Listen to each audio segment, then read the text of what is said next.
Jeffrey Mundt and Joey Banis were an unconventional couple living life to the fullest. It was the definition of opposites attract.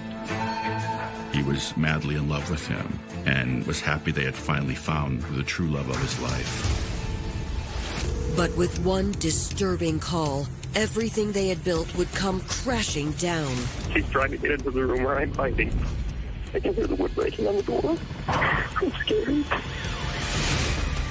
As police try to make sense of a complicated relationship, a horrific discovery will propel the case into deadly territory.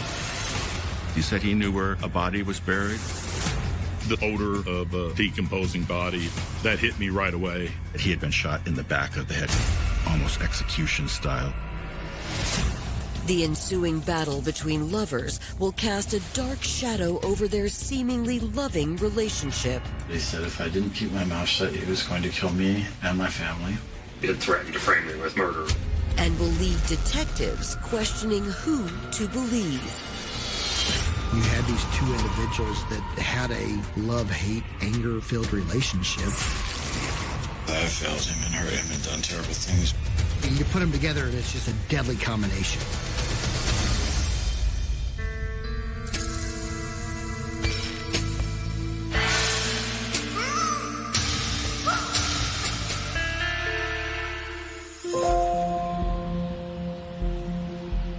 Home to the renowned Kentucky Derby and famed for its bourbon-soaked nightlife, Louisville, Kentucky is a modern city with a storied history. Louisville is super unique. It's a city with so much history, a little something for everybody. Definitely very welcoming, very friendly. Louisville is also the city where Jeffrey Mundt was born and raised.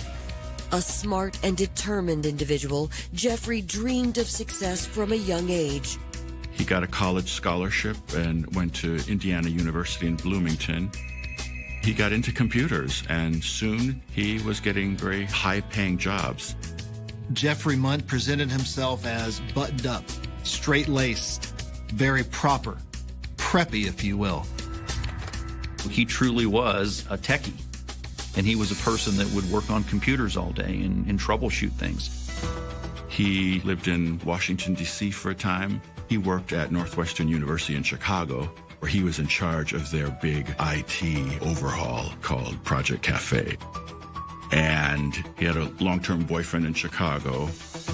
Jeffrey seemed to have it all: a lucrative career, a loving partner, and a lively social life. Mundt went to the ballet, he went to nice restaurants. He wanted to be seen in kind of an upper echelon of high society. In his mid-30s, however, Jeffrey's life in Chicago was upended when his boyfriend suddenly broke up with him. Supposedly he broke up by text. So Jeffrey was suffering. That was one of the reasons he came back to Louisville. Jeffrey had a sizable nest egg and chose to use it to buy property in a historic section of Louisville in 2008. Old Louisville is the first suburb, actually, of Louisville proper as the downtown area. Each block is totally different. It's where the tobacco titans built their mansions, the bourbon barons, the racetrack royalty. When Jeffrey found a red brick mansion on 4th Avenue, he thought it was the perfect place to start over. The house needed a lot of work. The kitchen looked like it had been bombed out, and the carriage house was falling apart. Jeffrey set in to slowly restoring the house. He got a job at the University of Louisville, and he got a very lucrative IT consulting job. He was making over $250,000 a year, so he had a good lifestyle.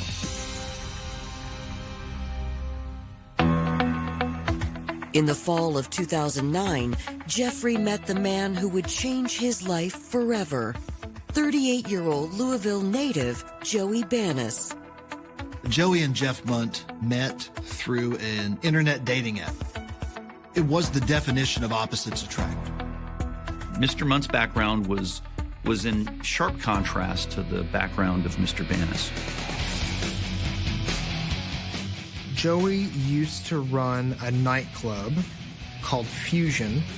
It was a queer bar, but it was kind of like the fringe people, like the gothic folk, the like people who were into industrial music, the alternative scene. He was very charismatic. He was very friendly, always a smile on his face. He went all out in attire and makeup and paint and all that kind of stuff. He often would wear just a pair of jeans, and his upper torso would be painted in all these elaborate patterns. He's got tattoos, a mohawk. He looks a little rougher around the edges. Joey did present himself as a bit of a bad boy.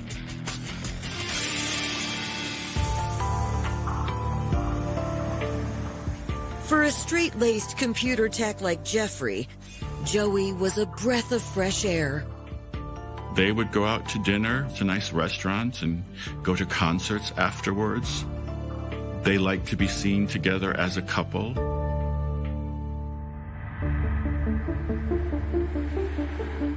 Only a few weeks into their relationship, Jeffrey asked Joey to move into his old Victorian home, and Joey happily accepted. Joey saw Jeffrey as a soulmate. He was madly in love with him and was happy they had finally found, the true love of his life. In June of 2010, they had been living together for roughly 6 months. But at 9:30 p.m. on June 17, 2010, after more than 6 months of living together, Jeffrey and Joey's whirlwind romance would come to a disturbing end. 911, where's your emergency? My boyfriend is attacking me. He's trying to get into the room where I'm hiding. The caller identified himself as Jeffrey Mundt. His boyfriend, he said, was trying to murder him. Please, he's going to break down the door.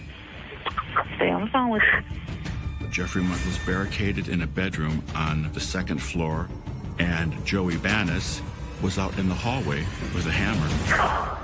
The door's locked. I can hear the wood breaking on the door.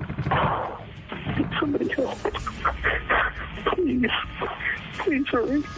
Mundt was panicked. He was scared that Banis was going to bash through the door, and you could hear in the background the pounding. I'm scared. He was fearful he was going to be killed. Coming up, with one man's life in danger, police race to apprehend a violent criminal. He was attempting to escape down the front stairs. They don't know how dangerous this person might be. And a shocking revelation will lead police to uncover a terrifying crime. You have two evil people here that just meshed well and become one evil person. In Louisville, Kentucky, police are responding to the home of 38-year-old Jeffrey Mundt. Jeffrey is on the line with dispatchers, reporting that his partner, Joey Banis, is trying to kill him. The police are there. Please hurry. When they get there, Banis is running down the stairs. Joey Banis was attempting to escape down the front stairs, the grand stairs of the mansion, and they caught him. He had a backpack over his shoulder. In the backpack, they found drug paraphernalia. At that time, Joey was arrested for the domestic dispute. And they went up to the second floor bedroom where Jeffrey Mundt was still barricaded, and they got him to open the door, and he came out. He was emotionally distraught and teary-eyed and crying, but Jeffrey Mundt showed no signs of being hurt. One of the officers took Joey down to the squad car that was outside the house on 4th Street, put him in the back seat, and prepared to question him, while the other officer remained with Jeffrey inside the house to question him. And that's standard procedure. Inside, Jeffrey tells the officer that his boyfriend had threatened to kill him. Jeffrey Mundt and Joey Banis had been involved in a domestic dispute, which started as a verbal argument, the domestic dispute turned physical. Jeffrey said they had had some tempestuous arguments and had some drag-out fights and things like that. But this was the first time the police were ever called in this capacity. He was terrified of Joey Banis. From the backseat of the squad car, however, Joey Banis offers a completely different story. He was telling the officers that Jeffrey Mundt had killed someone. This is seemingly a crazy claim to make, and police don't believe it. They just think he's trying to shift the focus off himself. They just assumed that this new piece of information was being utilized by Mr. Banis to, in essence, get him out of what would be a Class B misdemeanor charge. While Jeffrey stays on scene, Joey is transported to police headquarters for questioning. Seat over here. You're okay with this being recorded, right? What brings you up here tonight is earlier you were involved in a domestic situation with your boyfriend, correct? Yes. And when they arrived there, you told the uniform officers that Jeffrey was responsible for a homicide back in November of 2009. Yes. Okay. I believe that it was the very beginning of December 2009. Before you start, what was the victim's name again? I knew him as Jamie Carroll. I don't know if that was his real name or not. He's claiming that the murder happened back in December. And looking up James Carroll, we can't find a missing person report on him. Traditionally, people that have some sort of family or work history, somebody's going to file a missing person report on him if they haven't heard from him in a week or two. And Jeffrey Mundt, who's been accused of this, he was very well educated, very well spoken, well kept, put together individual. And so kind of like on the fence, I'm believing Joey's story. The day of the murder, if you could, as much detail as possible, just go over the events for me. So I had recently met my boyfriend, Jeffrey Stephen Mundt. He was a drug user. Jeffrey wanted to get some drugs, so he invited Jamie over to the house on 4th Street. Jamie was a drug dealer, and Jamie came over and basically used some drugs for a while. Jamie wanted to kind of party, and they did drugs and other things all night. But somewhere in the process, when they saw that Jamie had cash with him from his previous drug deals that day, Joey said Jeffrey floated the idea of killing him and keeping the money and drugs to kind of keep them going for a couple months. Banis tells detectives that Mundt had recently lost his job and needed money to continue this drug habit. Jeffrey asked if Jamie could go get some more drugs, and when Jamie left, Jeff told me, and I thought he was playing. He said he had wanted to get Jamie back there with more drugs so he could just take them from him. And when Jamie made it back to the house, he probably wasn't expecting what was waiting for him.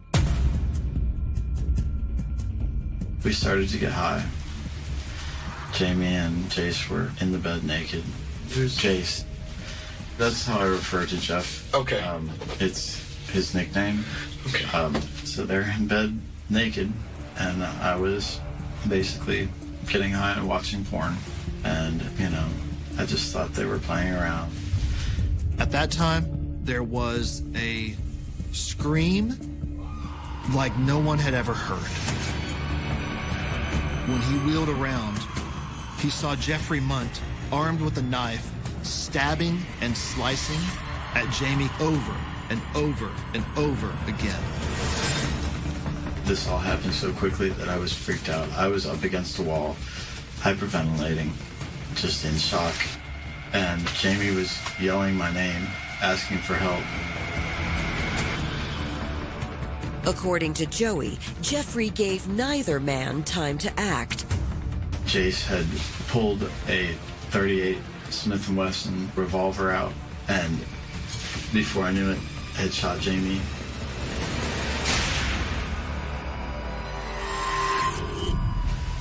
Jamie fell to the floor, and was gushing blood.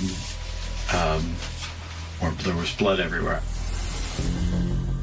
Joey says Jeffrey immediately began to cover his tracks.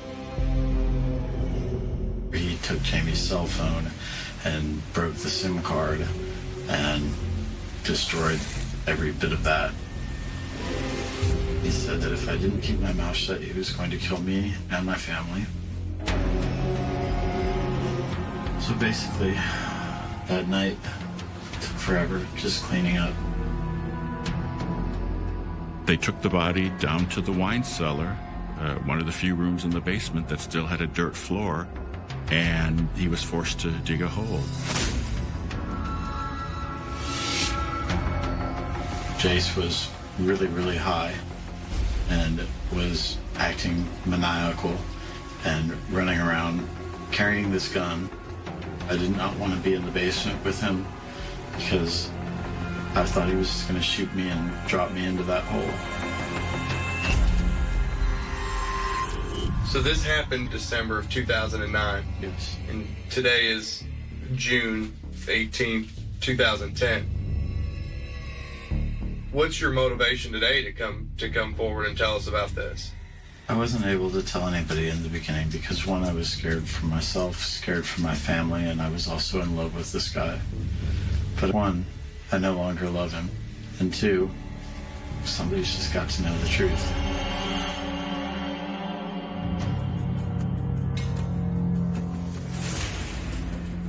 It's not every day that you have somebody come in and give you this information, just free will. They go ahead and they draft up a search warrant for the house. While skeptical of Joey's story, detectives return to the mansion where Jeffrey is waiting. We explained to Jeffrey Mundt at that time what the allegations were. That there was potentially a dead body in his basement. He was astonished. Oh, no, what? Are you kidding me?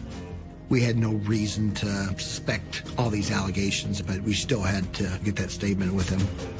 I asked him if he would accompany me back to the police station. He wasn't under arrest. I told him I'd bring him right back, and we went down to the headquarters. Meanwhile, a search team descends into the basement. It is a dirt floor basement, well underneath the bowels of the house. So we start digging a hole. We had 2 shovels with 3 of us taking turns. They dug for hours and hours, and eventually the shovel hit something hard. And as they cleared away the dirt, they saw it was the top of a Rubbermaid storage container. The inside of the lid had the spray foam insulation around it, but when I hit it with the shovel and broke the insulation, the smell, odor of a decomposing body, that hit me right away. At that point, I was 100% sure Banis was not making up a story about a body.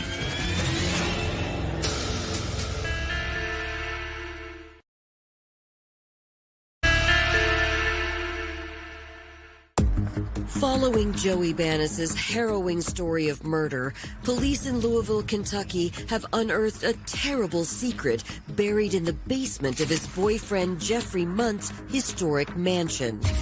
Upon the finding of this makeshift grave, this container, the body was taken to the Louisville Metro Medical Examiner's office for identification purposes. Detectives continue their search of the house, zeroing in on the bedroom where the murder allegedly occurred 6 months prior. During all the search warrants, everything, we collect any sort of computers, phones, look for evidence on those. They did find a hole that looked like it could have been made by a bullet. We did another search warrant there for the luminol to show where they cleaned the blood off. With a stab wound, there would be an excessive amount of blood. There wasn't a whole lot in the bedroom, but there was quite a bit in the drain and also around the bathtub where they'd washed the body. At the station, Detective King sits down with Jeffrey Mundt, eager to hear his side of the story. We're with the homicide unit, okay, obviously, and you kind of put 2 and 2 together. okay? Jesus Christ. Take your time. Can you tell me whether there's somebody buried in my house? There is. Oh my God. Oh my God, Joey, how did you do something? When pressed about his knowledge of the crime, Jeffrey is adamant he has none. Instead, he tells detectives that his partner, Joey, is entirely capable of murder. Joey Banis had a long criminal history. Drugs. I think he had some violent stuff, some burglary. He ended up in prison several times. So when he met Jeffrey, he had just come out of prison and really didn't have a job. Jeffrey claims that leading up to the 911 call earlier that night, Joey's violent tendencies had erupted when Jeffrey had tried to end things once and for all. Mundt had threatened to leave Banis, and that is what led to the argument that ended up with Banis allegedly threatening to assault him. He's become increasingly violent. Jeffrey continuously talked about how in fear he was of Joey, and you almost feel sympathetic to him as the victim. We had no reason not to believe him.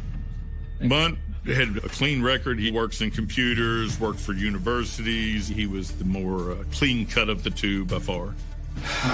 If there is to hide anything, you're not going to have to live in fear anymore. Yeah, I know. Okay.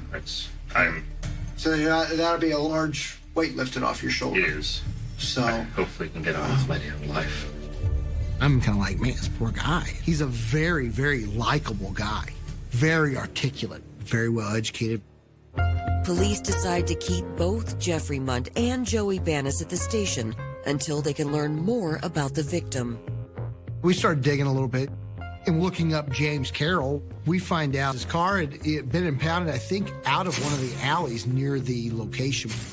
It got picked up 3 weeks after what we believe to be the date of the homicide at that time.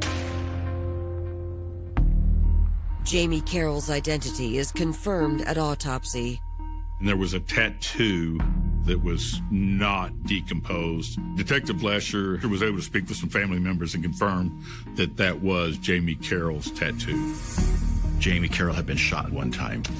The medical examiner did find a .38 caliber bullet lodged in his chin. It appeared that he had been shot in the back of the head, kind of almost execution style.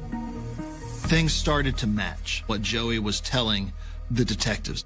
But in the 6 months since Jamie Carroll's murder, why had no one reported him missing? When detectives speak to Jamie's mother, she assumed her son was in prison on a drug charge. She hadn't seen him for a while, but had talked to him around Thanksgiving, so a few weeks before the murder happened. According to his mother, Jamie had ambitions that outgrew his small town and eventually led him to Louisville. Jamie grew up in eastern Kentucky around the Prestonsburg, Paintsville area. Jamie was very creative when it came to hairstyling and with makeup. He just had that creative talent in him. Jamie Carroll became interested in drag queens, and he started performing as a drag queen. And he took the stage name Ronica Reed, the Pageant Queen. When I first met Jamie, it was hard for me to believe that there was a man underneath that long blonde mane and all that beautiful makeup. Things were going well for him. He was performing, but somewhere along the line, he got into drugs and he began dealing drugs. Jamie's side hustle in the Louisville club scene led to an arrest in 2009.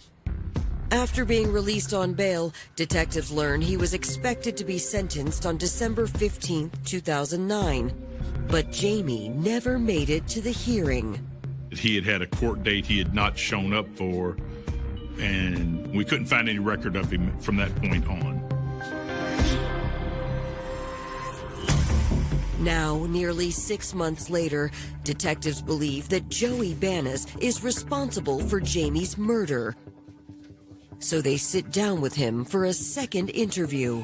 What this is, Mr. Banis, this is an arrest slip. And you're going to be charged with murder, tampering with physical evidence, unlawful imprisonment. You're kidding. No, sir. I can promise you right now, your boyfriend is talking to us and he's telling us his side of the story. And I can promise you right now, you shot the guy, you stabbed the guy, you put the guy in the container, and you got the lie to do it. No, I didn't. Joey agrees to tell his story again, but this time he drops a telling detail about his relationship with Jamie Carroll. Where'd you meet him? I met him online after I had gotten out of prison. He was really nice to me. Banis met Jamie Carroll on an online dating service in 2009, and they began a relationship. And this sort of bled into the same time that he met and started having a relationship with Mundt. This is a sexual hookup relationship. But he was a nice guy. Like, he was one of those guys that made me feel like I was a real person, you know? Did Jeff know that you had a relationship with Jamie? He didn't really like Jamie, and Jamie didn't really like him, both because there was some, I guess, basically jealousy. Joey and Jamie Carroll were lovers. They had had a relationship. The odd man out in that room that night was Jeffrey Mundt. Mr. Banis stated that the motive was clearly jealousy. We didn't know what to believe.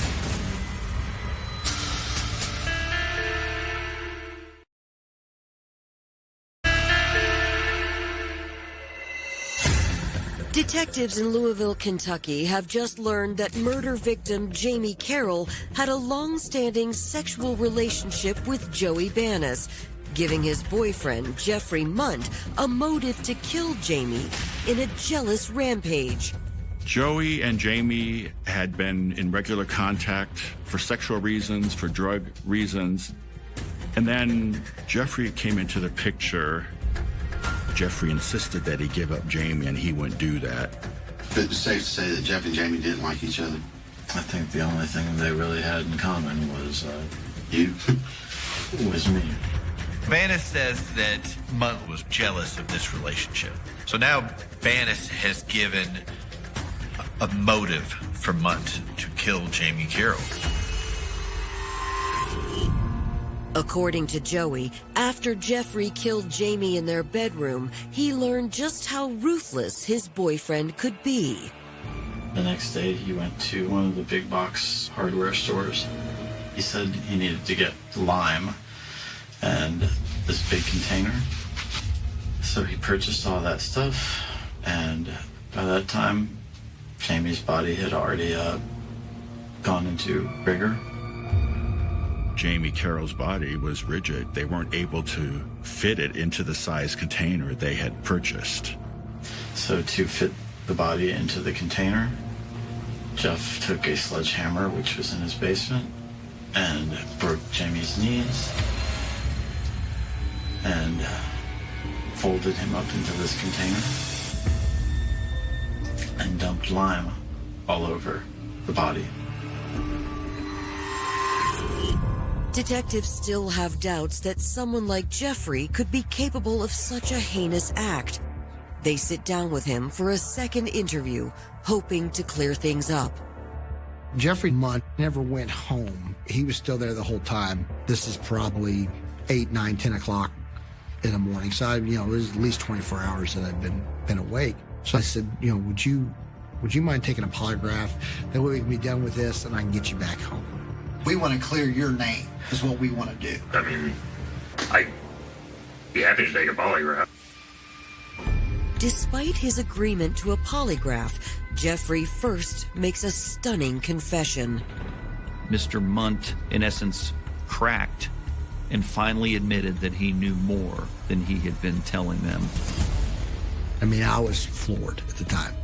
Absolutely floored. I've been duped for 6 hours and wanted to believe this guy.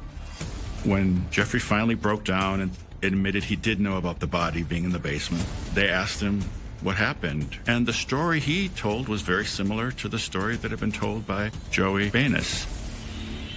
With one minor exception, which is that everything related to the murder was flipped, meaning it was Mr. Banis who actually killed Mr. Carroll, and it was not Mr. Mundt.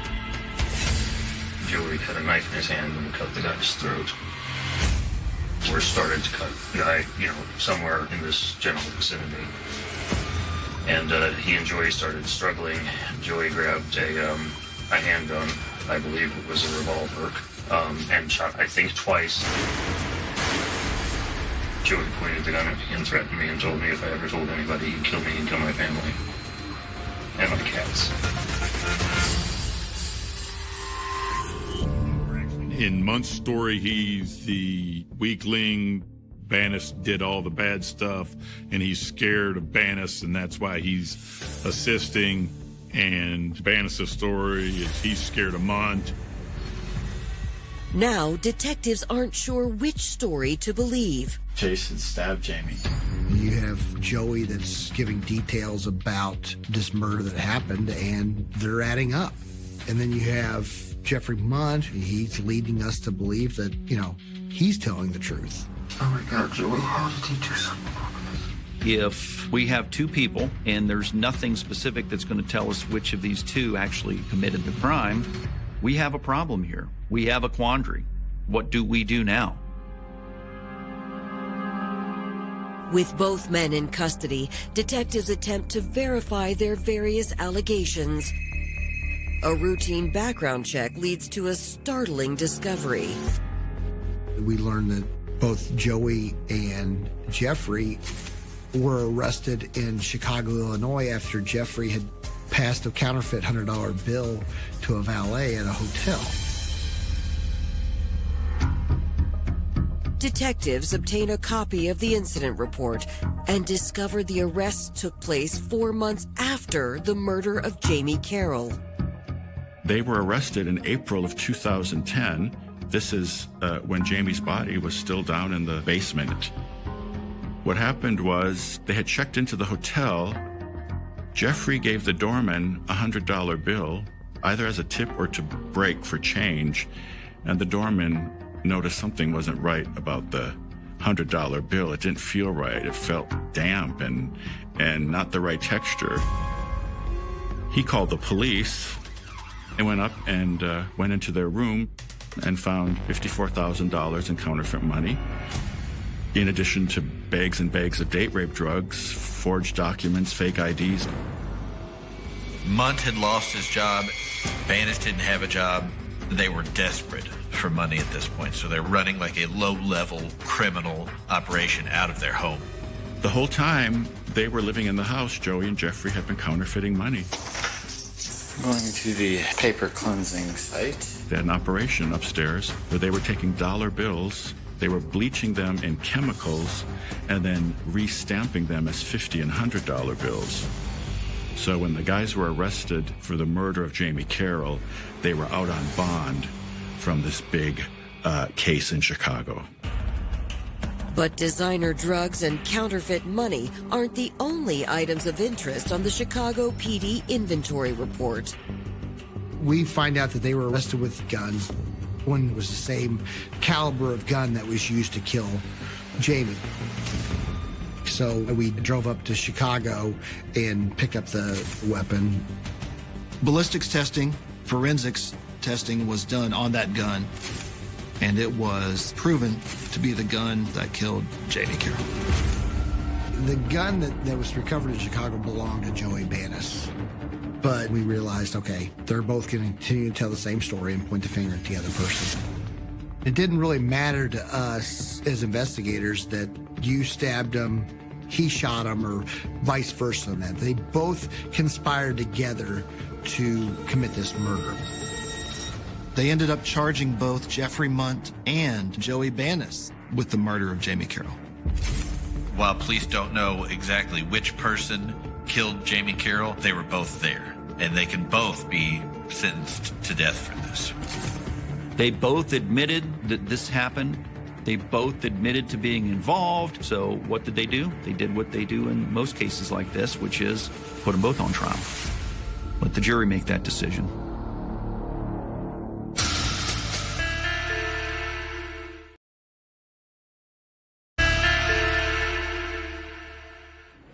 In June 2010, the murder of Jamie Carroll becomes a media sensation after Jeffrey Mundt and Joey Banis are arrested for the crime. A night of drugs and sex inside this old Louisville home is what everyone agrees led to Jamie Carroll's death. But who is responsible is the question jurors have to answer. The neighborhood was just on pins and needles. People were freaking out. This happened so nearby. It was almost 3 years later before the trials took place. I think the prosecution realized they really needed the testimony of the guys against each other to get a conviction, because other than that, there wasn't a lot of evidence other than a lot of circumstantial evidence. So in the end, they decided to try them separately in exchange for the death penalty being dropped, and that way each one would testify against the other. The prosecution decided to try Joey Banis first. In their opening arguments on February 26, 2013, prosecutors contend that both Joey Banis and Jeffrey Mundt are culpable for Jamie Carroll's death. Jeffrey Mundt, Joseph Banis, and Jamie Carroll entered into a bedroom on South 4th Street. Mid-December 2009. For the purposes of having group sex. Jamie Carroll didn't leave until homicide detectives dug his body out of the basement on June 17th, 2010. Prosecutors painted these two guys as a quote, twisted couple who murdered this guy for money and bludgeoned his body, put him in a container, buried him in the basement. Their relationship was just such a ball of dysfunction. You have two evil people here that just meshed well and become one evil person. When Jeffrey Mundt takes the stand, he denies ever being jealous of Joey's relationship with Jamie and paints Joey as an abusive and manipulative boyfriend. When he said you're either going to help me or not, you never tested him, right? No, because I was honestly afraid that he would do exactly what he said, which was he would kill my cats and he would kill my family. And I don't know whether it was a logical belief or not, but I believed it. When it's their turn, Joey's defense attorneys argue that Jeffrey's proclivities for BDSM support their theory that Jeffrey was the crime's true mastermind. During all the search warrants, Detective Lesher was examining one of the computers and going through, found some personal videos, and there was a sex video between Jeffrey Mundt and Joseph Banis. In that video, Jeffrey Mundt is the dominant person in the relationship. Jeffrey was into some seriously different sexual activity, which involved pain and the infliction of pain. While it was compelling evidence, just because you're into BDSM does not mean you're a murderer. This was consensual sex between these two people. The jury verdict came back and Joey was found guilty of murder. They gave him 20 to life, which means he would serve at least 20 years and possibly spend the rest of his life in prison. 9 weeks later, on May 12th, 2013, Jeffrey Mundt's trial begins. Who is Jeffrey Mundt? Well, Jeffrey Mundt is an extremely intelligent individual. When you add an individual as deviant as Joey Banis with an individual that's as intelligent as Jeffrey Mundt, you got a pretty deadly cocktail. But Jeffrey's attorneys counter with a new piece of home video evidence that surprises everyone in the courtroom. I'm recording my death for the purpose of informing all informed are all concerned with my own willful suicide and the complete non-involvement or culpability of anyone else. Specifically of my boyfriend, lover, life partner, and friend, my one, Jeffrey Stephen Mundt. Attorneys recovered a video from Banis's computer, and it was labeled as the suicide tape. I have failed him and hurt him and done terrible things which I can never recover from. This includes killing. In that video was a confession from Joey regarding the murder of Jamie Carroll. It was powerful. I mean, it's powerful enough to have been placed in the opening argument by the defense counsel. That video that was there was 100%, in my opinion, staged and fake. I believe the video was orchestrated. That was something that was produced at the direction of Mr. Mundt, myself, my co-counsel, and of course Joey. We know that that confession was made under duress. It was made under threat of death. When Joey Banis takes the stand, he maintains that his ex-boyfriend had killed Jamie Carroll in a jealous rage. And when I met Detective Lesher the night at the police station, I was still largely under the impression that it was really a robbery. It's now my impression that it was a case of jealousy because of what I now know reading Mr. Mundt's statements and recalling the fact that Jamie and I had had sex in Jeff's bed, and he was furious about it, which, you know, in retrospect, I don't blame him. It's compelling testimony, but will it be enough to sway the jury? On May 29, 2013, the verdict is returned. I'm reading the verdict sheets at the end. Under the verdicts on instruction number 1A for murder, we, the jury, found the defendant Jeffrey Mundt not guilty. He was convicted of the 2 minor counts, tampering with evidence and robbery. When sentencing came, he only got 8 years for his part. And that shocked a lot of people because they thought he was more guilty. The 911 call, I think, helped to sway the jury as well, because he sounds scared to death on it. Today, even still, I'm not 100% certain if one killed Jamie Carroll and the other helped, or if they both did it together, as the prosecution argued. There's only 3 people who truly know what happened in that room that night, and only 2 of them came out alive. Jamie Carroll, he was the innocent victim in this case. He was so young, and he did plan on kind of turning his life around. It's a shame he never got that chance.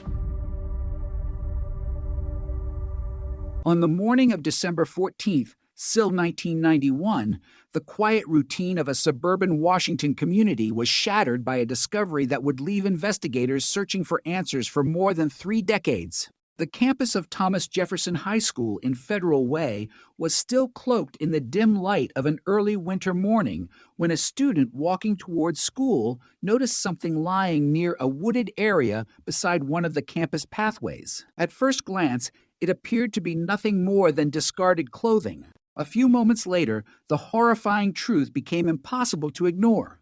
The body belonged to 17-year-old Sarah Yarborough, a high school student whose life had ended only hours before.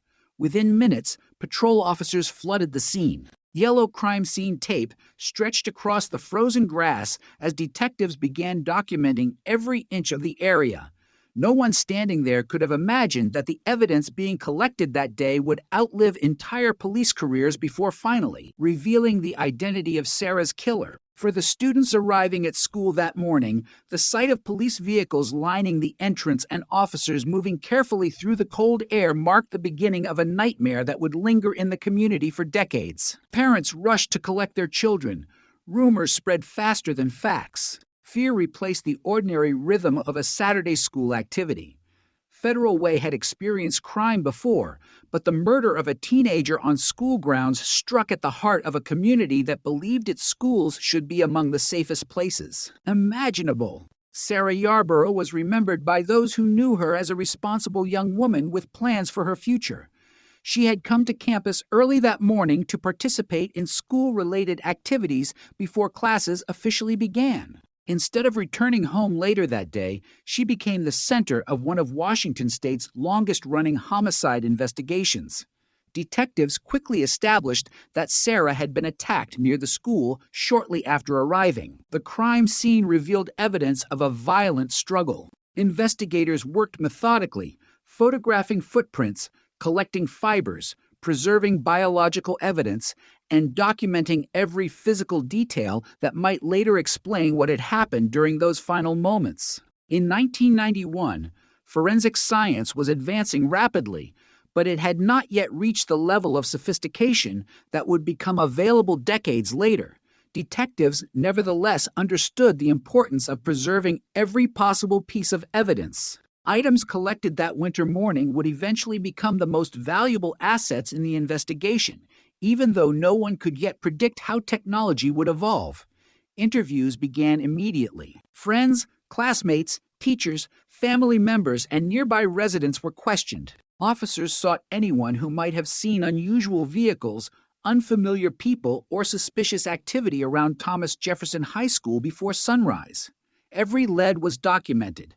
Every tip received careful attention. As the days passed, hundreds of interviews generated fragments of information but failed to produce a clear suspect. Investigators released limited details to the public while encouraging anyone with information to come forward.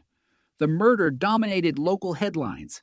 Citizens who had never locked their doors began changing daily routines. Parents insisted on driving children to school. Students traveled together instead of walking alone. The psychological impact extended far beyond Sarah's family. The entire community struggled with the realization that whoever committed such a brutal crime remained unidentified. Detectives from multiple agencies assisted in reviewing witness statements and reconstructing Sarah's final known movements. They carefully mapped timelines minute by minute, attempting to determine exactly when she arrived on campus and how much time passed before the attack occurred. Despite these efforts, crucial gaps remained. No eyewitness could definitively identify the killer. No immediate arrest followed. The investigation entered the difficult stage familiar to many homicide detectives, where early momentum gradually gave way to painstaking analysis and repeated reviews of evidence already collected. Behind closed doors, forensic specialists examined biological evidence recovered from the scene. DNA testing in the early 1990s was still relatively limited compared with modern capabilities. Analysts were able to develop genetic evidence demonstrating that biological material from an unknown male had been left behind during the crime. That discovery confirmed investigators were searching for a specific individual whose genetic profile existed, but whose identity remained unknown. The profile was entered into law enforcement databases as technology advanced, including systems designed to compare DNA collected from convicted offenders. Detectives hoped that one day the unknown profile would generate a match. Months turned into years. Each time the databases expanded, investigators checked again. Each time new offenders were added to the system, they waited for the possibility that science would finally deliver the answer traditional detective work could not. The hoped-for match never appeared. Leads continued arriving from members of the public. Some callers believed they recognized composite sketches. Others reported suspicious acquaintances or former classmates whose behavior seemed unusual after the murder. Detectives evaluated each possibility through interviews, background investigations, and, whenever legally possible, DNA comparisons. None produced sufficient evidence to solve the case. Sarah's family endured birthdays, holidays, graduations, and anniversaries marked not by celebration but by absence. Every December brought renewed media attention. Reporters revisited the investigation, interviewed detectives, and asked the same difficult question: would Sarah Yarborough's killer ever be identified? investigators refused to abandon hope. They understood that homicide investigations do not expire. Evidence preserved correctly can remain valuable regardless of how much time passes. Throughout the 1990s and into the new century, advances in forensic science steadily transformed criminal investigations across the United States. DNA profiling became more precise. Laboratory techniques improved. Tiny biological samples once considered unusable suddenly yielded meaningful results. Cold case units emerged within many police agencies, dedicated to reviewing unsolved murders with fresh perspectives and improved technology. Sarah Yarborough's case remained among those periodically revisited. Detectives re-examined witness statements collected years earlier. Individuals interviewed in 1991 were contacted again, sometimes revealing small details forgotten during the immediate shock of the investigation. Old reports were digitized. Physical evidence was inventoried repeatedly to ensure nothing had been lost or contaminated. Every review reinforced the same conclusion. The case had been investigated thoroughly from the beginning, yet the identity of the killer remained hidden. Despite the frustration, one constant source of optimism remained the preserved DNA evidence. Investigators recognized that scientific progress often succeeds where conventional investigative methods reach their limits. Around the country, previously unsolved murders were beginning to fall as forensic breakthroughs connected unknown offenders to crimes committed decades earlier. Those successes encouraged detectives working Sarah's case to continue preserving evidence and exploring emerging investigative techniques. The investigation became not simply a search for one individual, but a demonstration of patience, persistence, and confidence that truth can survive the passage of time even when memories fade. Detectives who inherited the case from retired colleagues often described reading thick binders filled with reports stretching back years, each page representing another attempt to identify the unknown man whose DNA had remained silently preserved since the winter morning when Sarah's life was taken. The evidence never changed. Only the tools available to interpret it continued evolving. For Sarah's family, the passage of time carried a complicated burden. Grief remained constant, while uncertainty deepened. Every advancement reported in forensic science brought renewed hope.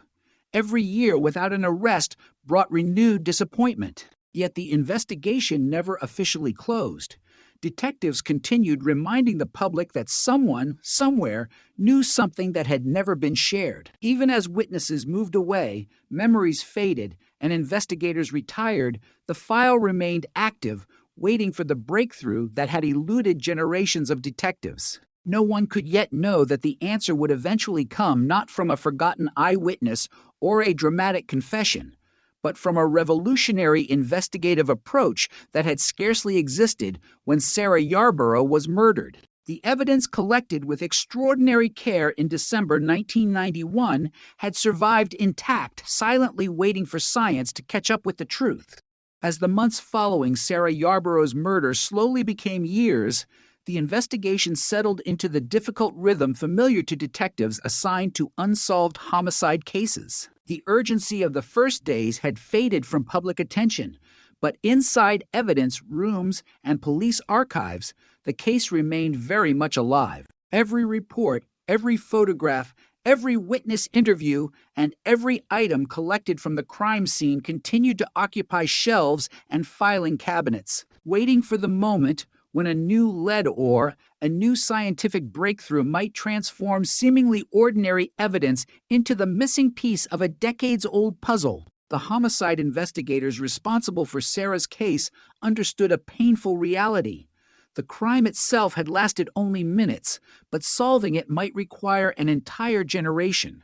The biological evidence recovered from the scene quickly became the investigation's greatest source of both hope and frustration. Laboratory analysis confirmed that investigators possessed DNA belonging to the unknown perpetrator. During the early 1990s, that alone represented an extraordinary advantage compared with many older homicide investigations that relied entirely on fingerprints, eyewitness accounts, or circumstantial evidence. Yet possessing DNA and identifying the individual behind it were two very different challenges. The profile could be entered into law enforcement databases, but a successful match depended on the offender already being represented in those systems. If he had never been arrested for a qualifying offense, or if his DNA had never been collected, the profile would remain anonymous. Each expansion of national DNA databases reignited optimism among investigators. As more convicted offenders were required to provide genetic samples, detectives requested periodic comparisons. Every notification from the crime laboratory carried the possibility that years of uncertainty might finally end. Time after time, however, the result remained unchanged, no match. The unknown genetic profile belonged to someone who, at least according to available records, remained outside the reach of existing databases. While forensic specialists continued monitoring technological developments, detectives focused on the human side of the investigation. Hundreds of interviews conducted immediately after the murder were revisited. Witness statements were compared against one another again and again, searching for inconsistencies that might have gone unnoticed during the original investigation. Memories naturally changed over time. Some witnesses recalled details differently years later than they had during those emotionally charged first interviews. Others admitted they had been reluctant to share certain observations initially because they feared becoming involved in a homicide investigation or simply believed what they knew was too insignificant to matter. Investigators resisted dismissing even the smallest detail. A vehicle seen driving unusually slowly near the school. A stranger observed walking through the neighborhood before sunrise. An unfamiliar face at a nearby convenience store. Individually, none of these observations identified a suspect. Together, they painted a picture of uncertainty rather than clarity. Detectives assembled timelines, maps, and diagrams that covered conference room walls, hoping that visual analysis might reveal connections hidden within thousands of pages of reports. The challenge became increasingly complicated as the years passed. People moved away. Telephone numbers changed, businesses closed, buildings were demolished or renovated. Physical locations that investigators had carefully documented in 1991 no longer looked the same a decade later. Witnesses who once described landmarks found those landmarks gone. Some individuals who had been interviewed during the original investigation had passed away, taking whatever memories they possessed with them. Every passing year subtly eroded the availability of traditional evidence, making the preserved forensic material even more valuable. For Sarah's family, the passage of time never reduced the pain. Public attention inevitably shifted toward newer tragedies, but families of homicide victims often experience a different calendar than everyone else. Anniversaries become impossible to ignore. Holidays carry an empty place at the table. Birthdays become reminders not of growing older, but of years permanently stolen. Sarah remained forever 17, while the people who loved her continued living with unanswered questions. Law enforcement agencies never officially abandoned the investigation. Detectives assigned to cold cases inherited responsibility from retiring investigators who passed along not only files and evidence, but also institutional knowledge accumulated over years of painstaking work. New detectives often approached the case with fresh perspectives. Without the emotional attachment formed during the original investigation, they could question long-held assumptions and reconsider investigative paths that had previously been exhausted. One recurring question involved opportunity. Why had Sarah been attacked that particular morning? Investigators carefully reconstructed her known schedule, trying to determine whether her presence at Thomas Jefferson High School had been predictable or whether she had simply crossed paths with someone acting on impulse. Available evidence suggested she had arrived early to participate in school-related activities, as many students occasionally did. Detectives explored whether the offender had known this routine in advance or encountered her unexpectedly after arriving in the area for unrelated reasons.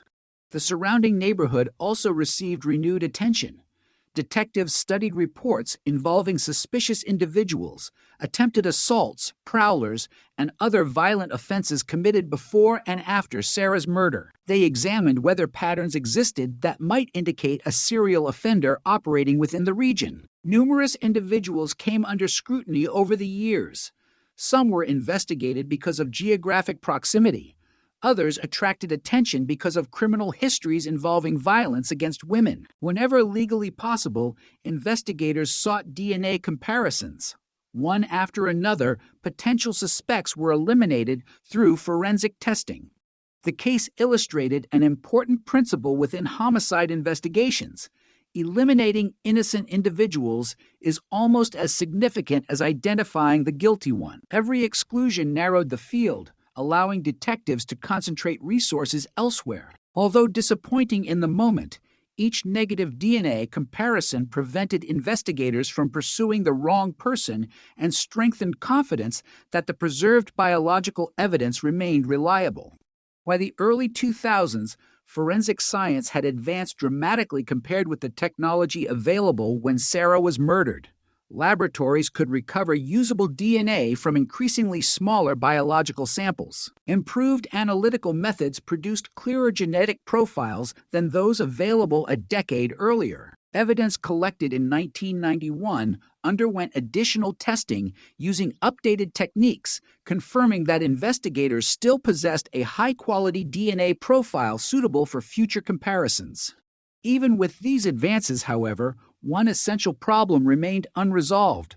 The DNA profile identified no one. Across the United States, homicide investigators confronted the same obstacle in countless cold cases. Advances in laboratory science had outpaced the available databases. Detectives often knew they possessed an offender's DNA while having no legal or technological method to determine whose DNA it was. Cases entered a frustrating state of suspension. The answer existed somewhere in the population, yet conventional investigative methods could not reveal it. Despite these limitations, Sarah's case continued benefiting from careful evidence preservation. Unlike investigations where biological material had deteriorated or been discarded decades earlier, every critical item remained securely stored under conditions designed to protect its integrity. Decisions made by crime scene personnel in December 1991 would ultimately prove invaluable. Their meticulous collection and preservation ensured that future generations of forensic scientists would still have meaningful evidence to examine. Cold case investigators frequently describe unsolved homicide files as conversations across time. Detectives who never met the victim rely upon notes prepared by officers who worked the original crime scene. Laboratory analysts examine evidence collected by technicians who may already be retired. Every report becomes a message from the past, carrying observations that remain just as important decades later as they were on the day they were written. Sarah Yarborough's investigation increasingly became exactly that. Conversations spanning generations of investigators united by a common determination that the case would not remain unsolved forever. Meanwhile, entirely new scientific concepts were beginning to emerge outside traditional law enforcement. Genetic genealogy, originally developed to help individuals trace family ancestry, was rapidly expanding as millions of people voluntarily submitted DNA samples to consumer genealogy services. At first, few investigators recognized how profoundly this development might reshape criminal investigations. The databases had not been designed for law enforcement purposes. They existed primarily to connect distant relatives and reconstruct family histories. Yet among forensic scientists and innovative investigators, an intriguing possibility slowly emerged. If an unknown offender could not be identified directly through criminal DNA databases, perhaps distant biological relatives appearing within genealogy databases could provide investigators with an entirely different path toward discovering his identity. The concept remained experimental. It required careful legal review, extensive genealogical research, and enormous patience. Rather than producing an immediate name, the process often generated complicated family trees spanning multiple generations. Investigators would then painstakingly eliminate branches one by one until a single individual emerged as the most likely source of the unknown DNA.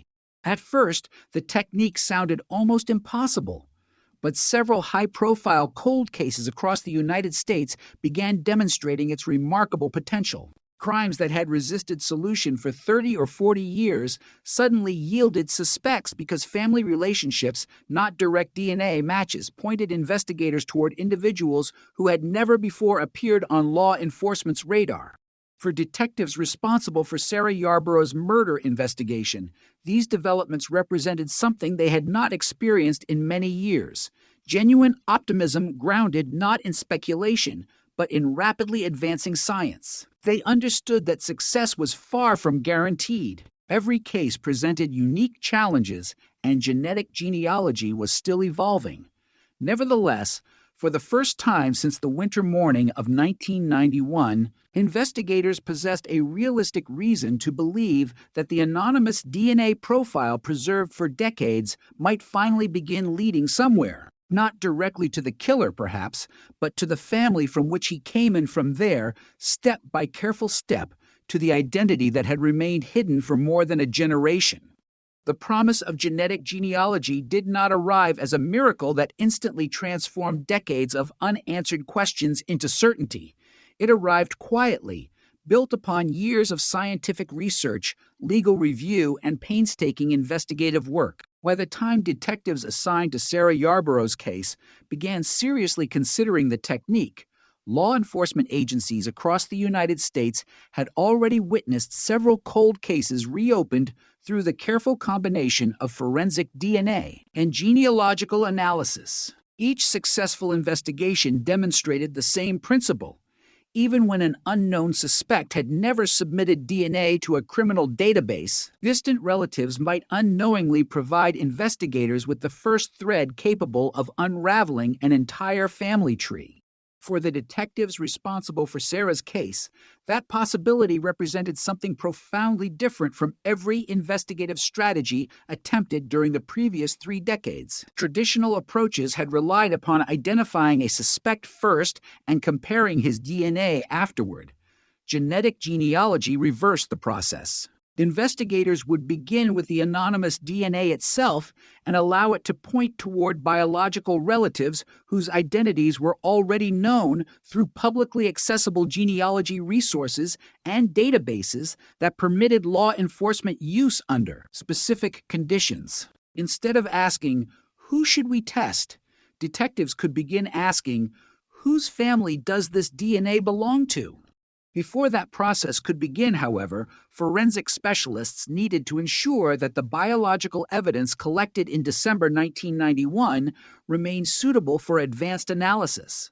The quality of the preserved DNA was critical. Unlike the short genetic profiles used for traditional law enforcement database comparisons, forensic genealogy generally requires a far more detailed genetic profile capable of identifying shared ancestry across multiple generations. Laboratory scientists carefully prepared the evidence, applying techniques that simply did not exist when Sarah was murdered. The biological material preserved more than 30 years earlier had survived remarkably well, allowing specialists to generate the expanded genetic data necessary for genealogical research. The next phase demanded extraordinary patience. Genealogists working alongside investigators did not search for a suspect's name. Instead, they searched for individuals who shared measurable amounts of DNA with the unknown offender. Those matches were often distant relatives, third cousins, fourth cousins, or even more remote family connections, people who had no knowledge whatsoever of the crime and no reason to believe their ancestry research might one day contribute to a homicide investigation. Each match represented only a starting point. Professional genealogists began constructing extensive family trees using publicly available historical records, census documents, birth certificates, marriage licenses, obituaries, military records, newspaper archives, and other genealogical resources. Thousands of names emerged across multiple generations.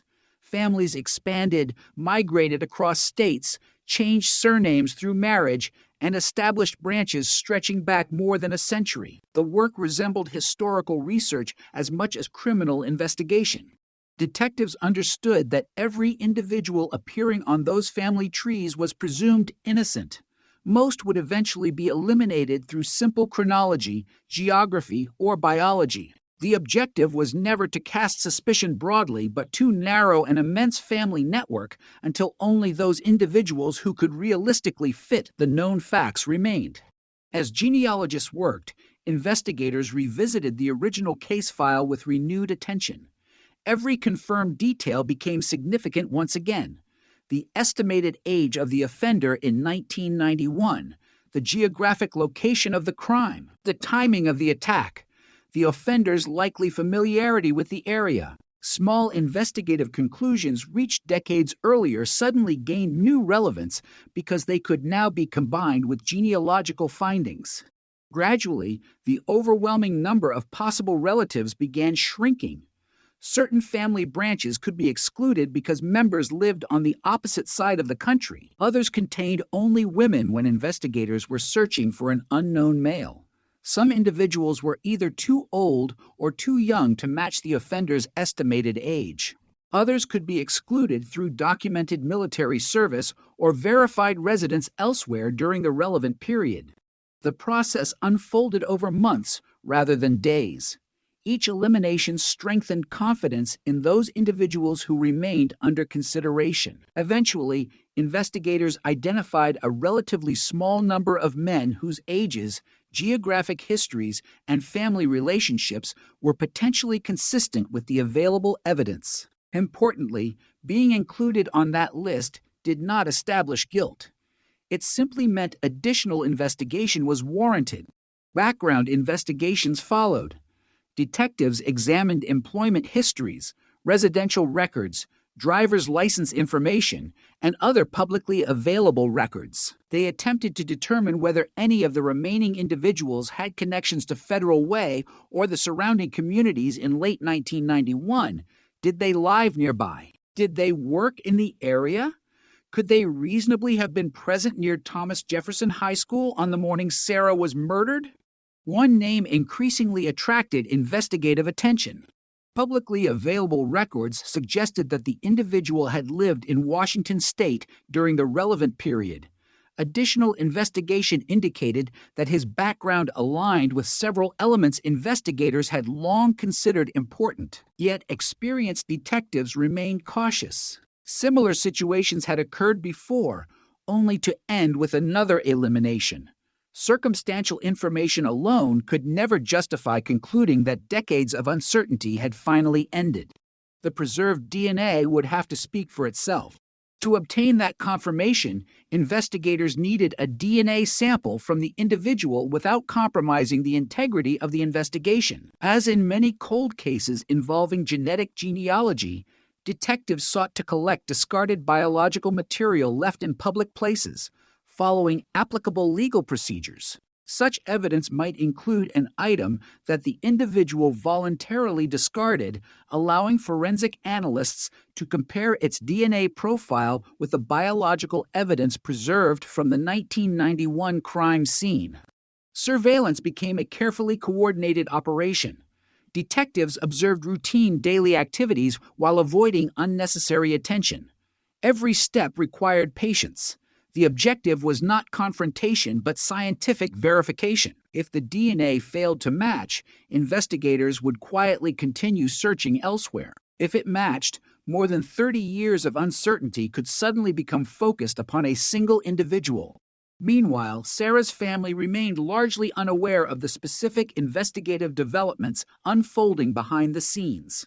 Law enforcement agencies often limit public disclosure during sensitive phases of homicide investigations to protect both the integrity of the evidence and the rights of those involved. Families may know only that detectives remain actively engaged without receiving detailed explanations regarding emerging forensic strategies. For investigators who had devoted years of their careers to the case, emotions remained carefully controlled. Hope had accompanied many previous leads, only to disappear under closer scrutiny. Experience taught them not to celebrate until objective scientific evidence removed every reasonable doubt regarding identification. When forensic analysts finally compared the newly obtained DNA sample against the biological evidence preserved from Sarah Yarborough's murder, the result carried extraordinary significance. According to later court records and official statements, the comparison identified the individual as the source of the crime scene DNA. After more than 3 decades, the anonymous genetic profile preserved since December 1991 was no longer anonymous. For investigators, however, the DNA comparison represented the beginning of a new phase rather than the conclusion of the investigation. Identifying the source of the DNA established a powerful evidentiary connection, but detectives still carefully reviewed every aspect of the case. Prosecutors would eventually examine not only the forensic evidence, but also the complete investigative record developed across 30-plus years. Original reports were revisited once again. Witness statements were reevaluated in light of the identification. Detectives reconstructed timelines with even greater precision. Every factual detail underwent renewed scrutiny because investigators understood that cases built over decades must withstand equally rigorous examination in court. The significance of the breakthrough extended far beyond a single homicide investigation. Sarah Yarborough's case became another demonstration of how meticulous evidence preservation and advances in forensic science could complement one another across generations. Crime scene investigators working in freezing conditions during the winter of 1991 could not possibly have anticipated the technological capabilities that would exist decades later. Yet by carefully preserving biological evidence according to the best practices available at the time, they unknowingly ensured that future investigators would possess the scientific foundation necessary to continue pursuing the truth. The investigation also underscored another enduring lesson familiar to experienced homicide detectives. Time changes almost everything except physical evidence that has been properly collected and preserved. Witnesses may forget, neighborhoods may transform, detectives may retire. Records may be digitized and moved from filing cabinets into electronic archives. But DNA, when protected with care, retains its ability to identify its source long after memories have faded. For Sarah Yarborough's family, the developments unfolding within the investigation represented the first tangible indication in many years that the case might finally be approaching resolution. Although the legal process still lay ahead, investigators had reached a point that once seemed almost impossible. The scientific evidence that had remained silent for more than 3 decades had finally revealed a name, fundamentally altering the trajectory of one of Washington State's longest-running homicide investigations and bringing investigators closer than ever before to answering the question that had haunted the community since that cold December morning in 1991. The identification of a suspect through forensic genetic genealogy marked one of the most significant turning points in the history of the Sarah Yarborough investigation. But experienced homicide detectives understood that identifying an individual and proving a criminal case in court were not the same task. After more than 3 decades, every step taken by investigators would be examined with exceptional scrutiny. Prosecutors would need to demonstrate not only that the DNA evidence was reliable, but that the investigation itself had been conducted carefully, lawfully, and consistently with the standards required for a homicide prosecution. Years of patient detective work now shifted into an equally demanding phase, transforming a scientific breakthrough into a complete evidentiary case. Once investigators confirmed that the DNA recovered from the crime scene matched the suspect's DNA, they continued reviewing every document generated since December 1991. Detectives returned to witness interviews conducted during the original investigation, searching for details that carried new significance in light of the identification. Statements that had once appeared routine were reconsidered. Timelines were reconstructed once again. Maps of the area surrounding Thomas Jefferson High School were examined with fresh eyes, allowing investigators to compare the suspect's known history with the physical layout of the crime scene and the movements that had been documented on the morning Sarah was killed. The investigation also focused on establishing the suspect's connection to the Federal Way area during the relevant period. Public records, employment histories, residential information, and other historical documents were carefully reviewed to determine whether he had lived, worked, or otherwise spent time in locations consistent with the evidence gathered during the original investigation. Every available source of information was evaluated not to rewrite history, but to ensure that decades-old facts remain supported by verifiable documentation. Cold case investigations often involve reconstructing events that occurred before the widespread use of mobile phones, GPS technology, digital surveillance, or social media. Unlike modern investigations, detectives could not simply review electronic location data or security camera footage. Instead, they relied upon traditional investigative records, archived documents, and physical evidence that had survived the passage of time. In Sarah Yarborough's case, the preserved forensic evidence remained the strongest and most direct link between the crime scene and the identified suspect. As prosecutors prepared to evaluate the evidence, another reality became increasingly apparent. Many of the detectives who had first responded to Thomas Jefferson High School in December 1991 had long since retired. Some investigators who devoted years of their careers to the case were no longer active in law enforcement. The responsibility for presenting the investigation had passed to a new generation of detectives, forensic scientists, and prosecutors who inherited not only the evidence itself, but also the careful documentation created by those who came before them. This continuity illustrated one of the defining characteristics of successful cold case investigations. No single detective solves a case spanning more than 30 years. Instead, the investigation becomes a collective effort across generations, with each investigator building upon the work of predecessors who preserved evidence, documented interviews, and maintained investigative integrity even when no immediate solution appeared possible. For Sarah's family, developments within the investigation represented a profound emotional turning point. After decades without knowing who was responsible for their daughter's murder, the possibility of legal accountability was no longer an abstract hope, but a realistic prospect. Although investigators remained cautious about discussing ongoing legal proceedings publicly, official announcements confirmed that the investigation had entered a new stage unlike any previous period in the case's history. News that authorities had identified a suspect quickly attracted widespread attention throughout Washington state and beyond.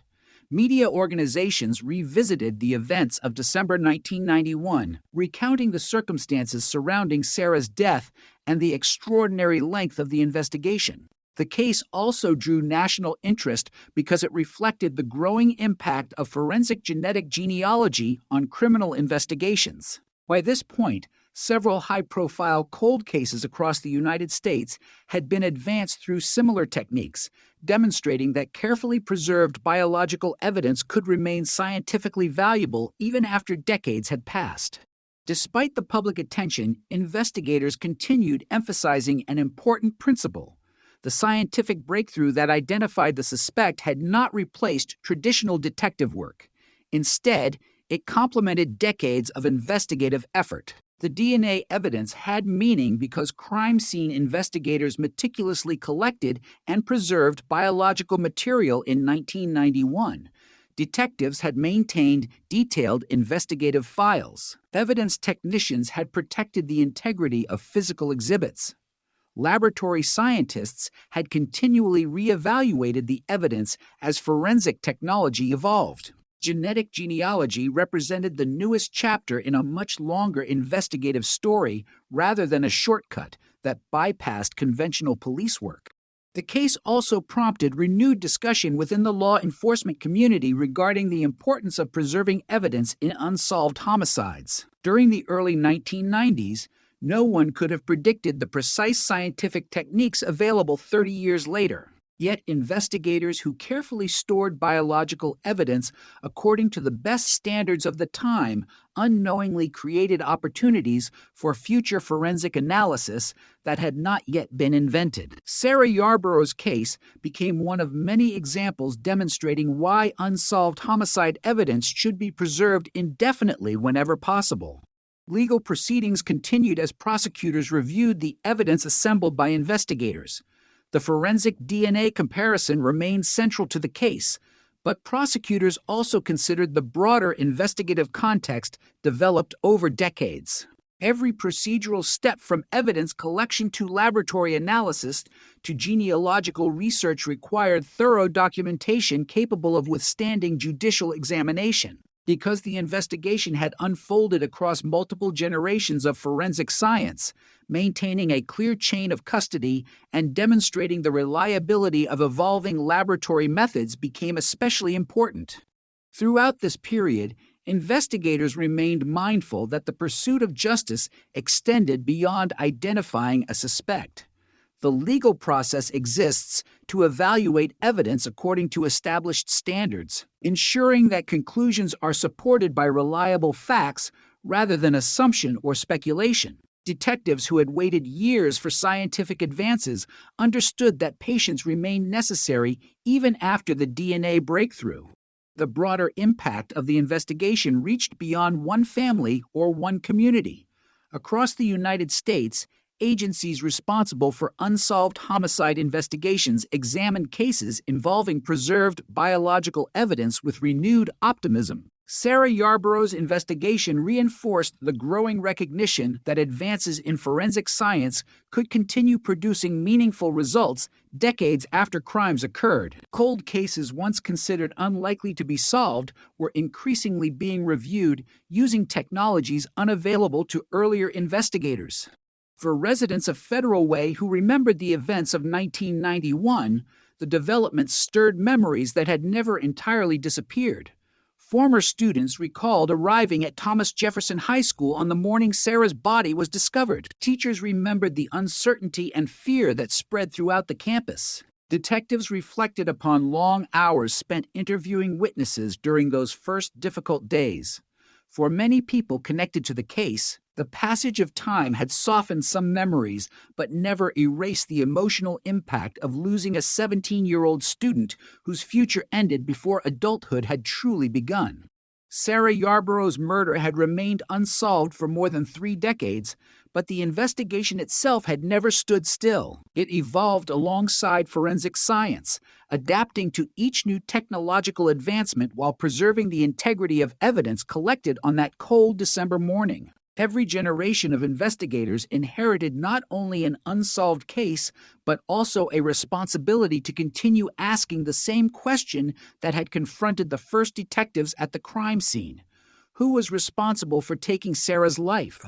By the time the investigation reached its modern conclusion, the answer emerged not from a single dramatic revelation, but from thousands of careful decisions made over many years. Crime scene technicians who preserved biological evidence with meticulous care, detectives who documented witness statements even when no obvious suspect emerged, laboratory scientists who repeatedly revisited the DNA evidence as technology advanced, genealogists who patiently reconstructed family histories spanning generations, prosecutors who evaluated each development within the framework of the law. Together, their combined efforts transformed one of Washington's longest-running homicide investigations into a landmark example of how persistence, scientific innovation, and meticulous evidence preservation can ultimately overcome the silence that often surrounds cold cases.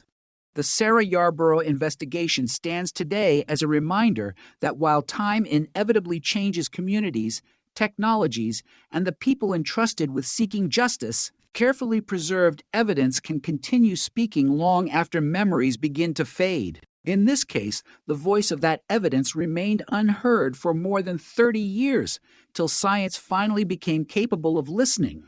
The resolution of the Sarah Yarborough investigation did not erase the passage of more than 3 decades, nor did it lessen the profound loss experienced by her family, friends, classmates, and the community that had lived with unanswered questions since the winter of 1991. What it did provide was something that had seemed increasingly difficult to imagine as the years passed: the ability to replace uncertainty with evidence. For investigators who had inherited the case from one generation to the next, the identification of the suspect represented the culmination of thousands of hours of methodical work, much of it performed without public attention, and often without any guarantee that the effort would ever produce a meaningful result. As legal proceedings moved forward, prosecutors carefully assembled the case using the extensive investigative record preserved over more than 30 years. Every significant piece of evidence collected in December 1991 was reviewed again. Crime scene photographs, laboratory reports, witness interviews, forensic documentation, and chain of custody records were examined to ensure that every step could be clearly explained and supported. Cold case prosecutions require exceptional attention to detail because they often rely on evidence gathered decades earlier, and investigators must demonstrate that the integrity of that evidence has remained intact throughout the intervening years. One of the most remarkable aspects of the Sarah Yarborough investigation was not simply that DNA eventually identified a suspect, but that the biological evidence had been preserved with such care from the very beginning. Crime scene investigators in 1991 could not have predicted the development of forensic genetic genealogy or the sophisticated sequencing technologies that would become available decades later. Their responsibility was simply to collect, document, and preserve every item that might someday prove important. That commitment to meticulous evidence preservation ultimately became one of the defining strengths of the investigation. The forensic DNA evidence remained central to the case because it provided a direct scientific link between the crime scene and the identified individual. Yet investigators emphasized that successful homicide investigations rarely depend on a single piece of evidence in isolation. Instead, prosecutors seek to present a comprehensive picture built from multiple independent sources of information. Historical investigative records, timelines, witness accounts, forensic analysis, and documented investigative procedures all contributed to explaining how detectives reached their conclusions after so many years. The case also highlighted the extraordinary transformation of forensic science during the period between Sarah's murder and the eventual identification of the suspect. In 1991, DNA profiling itself was still developing into a widely accepted investigative tool. Laboratories possessed far fewer analytical capabilities than those available 3 decades later. As technology advanced, scientists became capable of extracting increasingly detailed genetic information from biological samples that had once been considered too limited for further analysis. The emergence of forensic genetic genealogy represented another significant step in that evolution, allowing investigators to identify unknown individuals through distant biological relationships rather than direct database matches alone. Across the United States, Sarah Yarborough's case joined a growing number of cold case investigations demonstrating how advances in forensic science could dramatically reshape long unsolved homicide inquiries. Law enforcement agencies responsible for hundreds of unresolved cases began reviewing stored biological evidence with renewed optimism. Detectives who had spent years believing that certain investigations might never be solved suddenly recognized that scientific developments continued expanding the possibilities available to modern investigators. The investigation also reinforced an important lesson regarding institutional continuity within law enforcement. Cases lasting decades inevitably outlive individual careers. Detectives retire. Supervisors change assignments. Laboratory personnel move into new positions. Prosecutors enter and leave public service. Yet when investigations are documented carefully and evidence is preserved responsibly, each generation of professionals can continue building upon the work completed by those who came before. Sarah Yarborough's case reflected precisely that collaborative process, spanning multiple generations of investigators united by a shared commitment to discovering the truth. For Sarah's family, the conclusion of the investigation represented an emotional milestone that words alone could never fully capture. No legal proceeding could restore the years lost or erase the grief that had accompanied every birthday, holiday, and anniversary since December 1991. Families affected by homicide often describe the absence of answers as a second burden layered upon the original tragedy. While justice and certainty cannot reverse loss, they can provide an opportunity to move forward without the enduring uncertainty that accompanies an unsolved crime. The Federal Way community likewise experienced the case as more than a historical investigation. For many residents, Sarah's murder had become part of the community's collective memory. Former students who attended Thomas Jefferson High School during the early 1990s often recalled the fear that spread across campus after the discovery of her body. Parents remembered changing routines out of concern for their children's safety. Teachers remembered supporting students struggling to understand how such violence could occur in a place associated with education and opportunity rather than tragedy. The eventual identification of the suspect brought renewed public attention to those memories while also demonstrating that the passage of time had not diminished investigators' determination. Beyond the individual case, Sarah Yarborough's investigation became a valuable example for homicide detectives, forensic scientists, prosecutors, and evidence technicians nationwide. Training programs increasingly referenced cold cases solved through careful evidence preservation and advances in DNA analysis, emphasizing that every homicide investigation should be conducted with future scientific developments in mind. Evidence considered routine today may become even more valuable tomorrow as analytical methods continue evolving. The investigation also encouraged broader conversations regarding the responsible use of forensic genetic genealogy.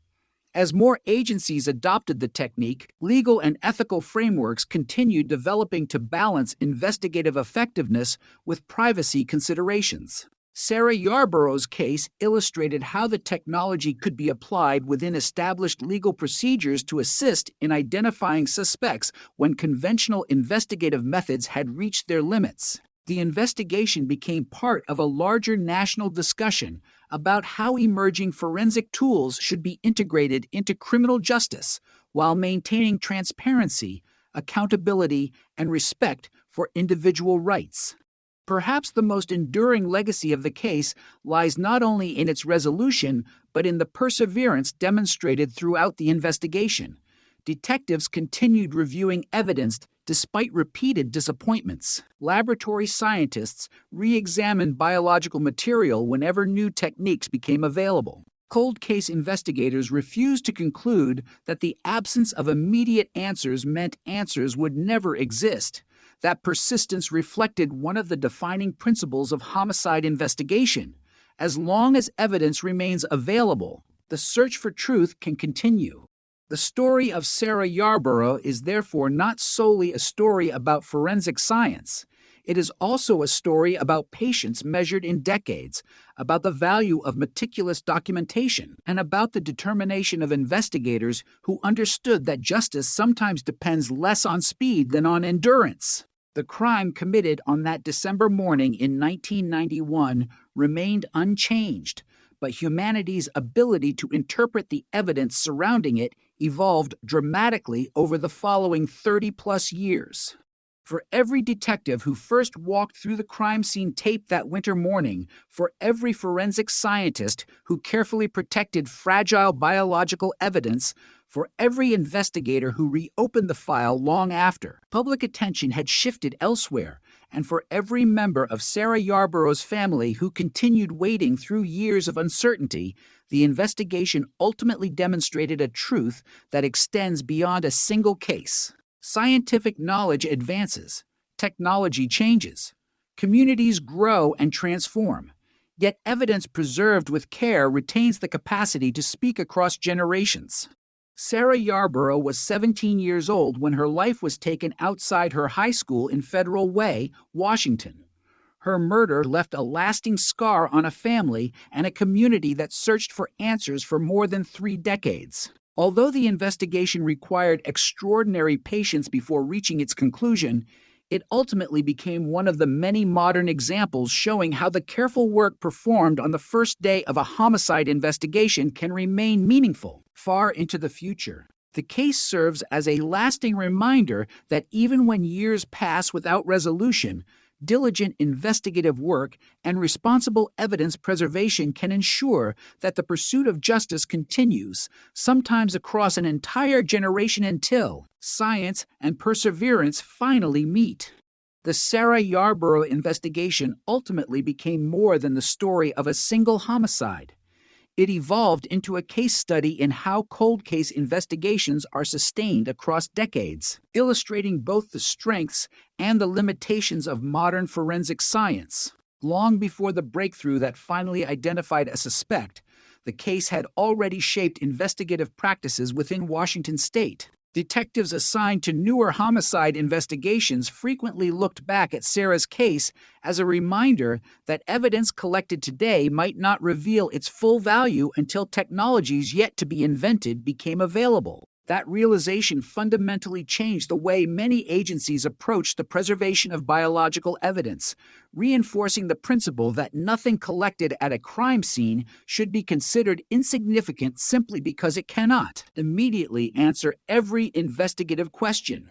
One of the defining characteristics of the investigation was the consistency with which the evidence was protected. Physical exhibits remained carefully cataloged, securely stored, and repeatedly inventoried throughout the decades. Every transfer between laboratories, every forensic examination, and every review by investigators was documented. This meticulous chain of custody ensured that when the case eventually moved toward prosecution, prosecutors could demonstrate not only what evidence had been collected, but also that its integrity had remained intact from the day of the crime forward. In cold case investigations, such documentation is often just as important as the evidence itself. Scientific conclusions carry far greater weight when investigators can establish a complete and reliable history of how the evidence has been handled. The investigation also highlighted the changing relationship between forensic science and traditional detective work.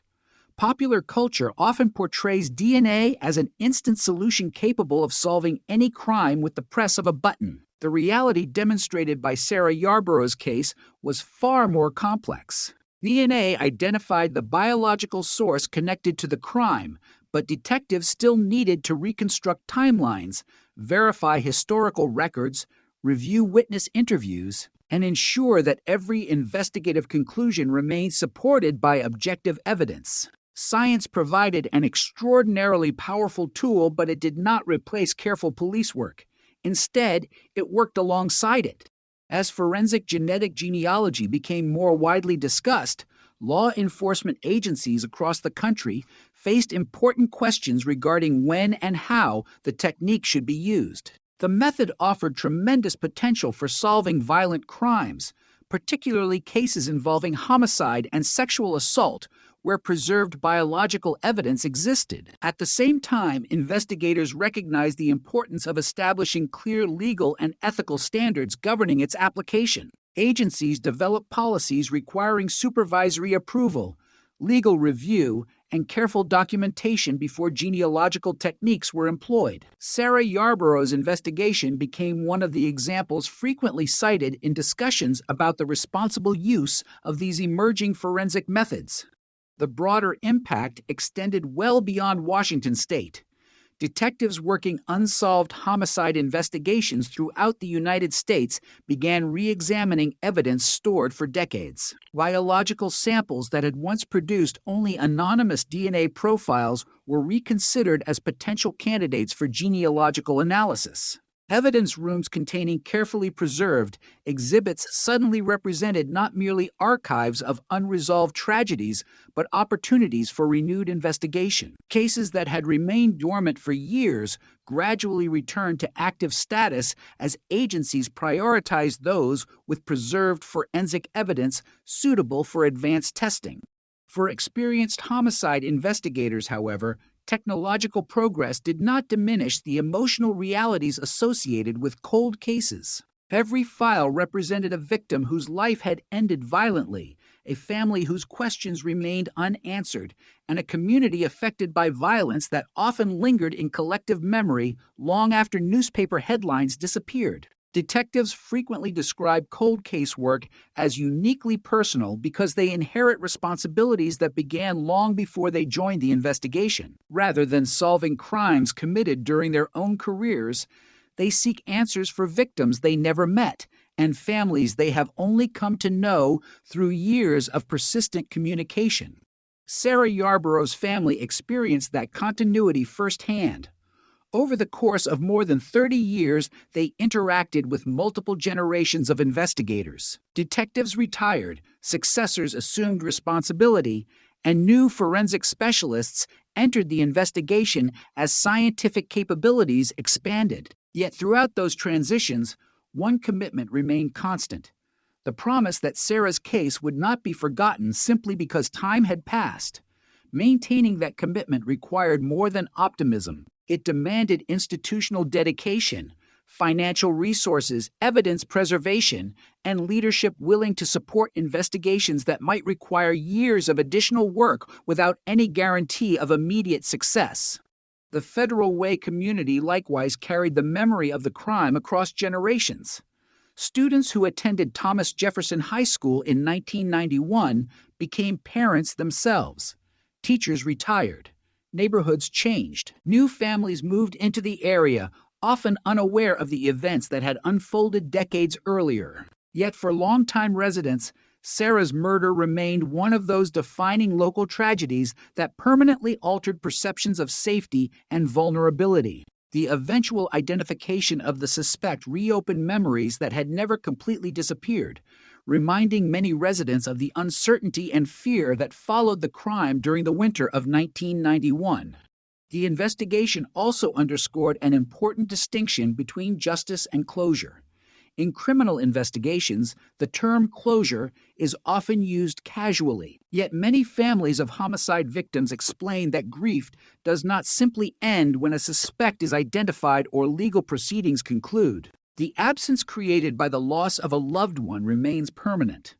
What successful investigations can provide is accountability, factual certainty, and the opportunity to replace unanswered questions with documented evidence. Sarah Yarborough's case reflected that reality. The scientific breakthrough did not erase decades of loss, but it fundamentally changed what investigators and the family could know about the crime. From a forensic perspective, the case demonstrated the remarkable durability of properly preserved biological evidence. DNA collected in 1991 retained its investigative value more than 30 years later because crime scene personnel followed careful evidence handling procedures despite having no knowledge of the technologies that future scientists would eventually develop. This lesson has influenced modern homicide investigations in countless jurisdictions. Evidence technicians now routinely preserve biological material with the understanding that tomorrow's laboratories may possess capabilities beyond those available today. The investigation further illustrated how advances in one scientific discipline often depend upon progress in another.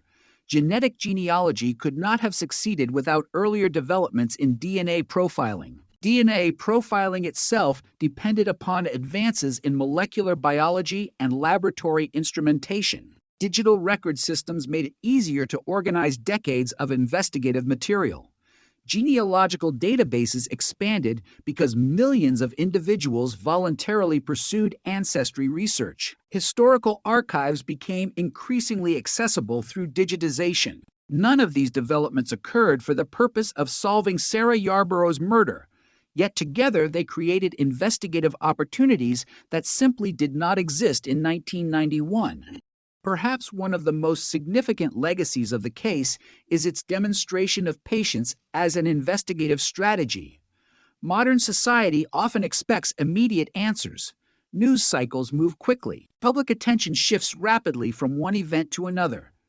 Cold case investigations operate according to a very different timeline. Detectives may spend years preserving evidence without significant developments. Scientific breakthroughs may arrive decades after the crime itself. Success often depends less upon dramatic discoveries than upon quiet persistence maintained over extraordinarily long periods. The story of Sarah Yarborough therefore stands as both a historical investigation and a reflection of the evolution of forensic science. It reminds investigators that evidence should always be collected with the future in mind. It reminds forensic scientists that today's limitations may disappear tomorrow. It reminds prosecutors that careful documentation preserves the value of evidence across generations. Most importantly, it reminds families waiting for answers that the passage of time does not necessarily end the search for truth. By the time the investigation reached its long-awaited breakthrough, more than 30 years had passed since a 17-year-old student walked onto the campus of Thomas Jefferson High School on a cold December morning. The community had changed. Technology had transformed nearly every aspect of criminal investigation. Entire careers had begun and ended within the lifespan of the case.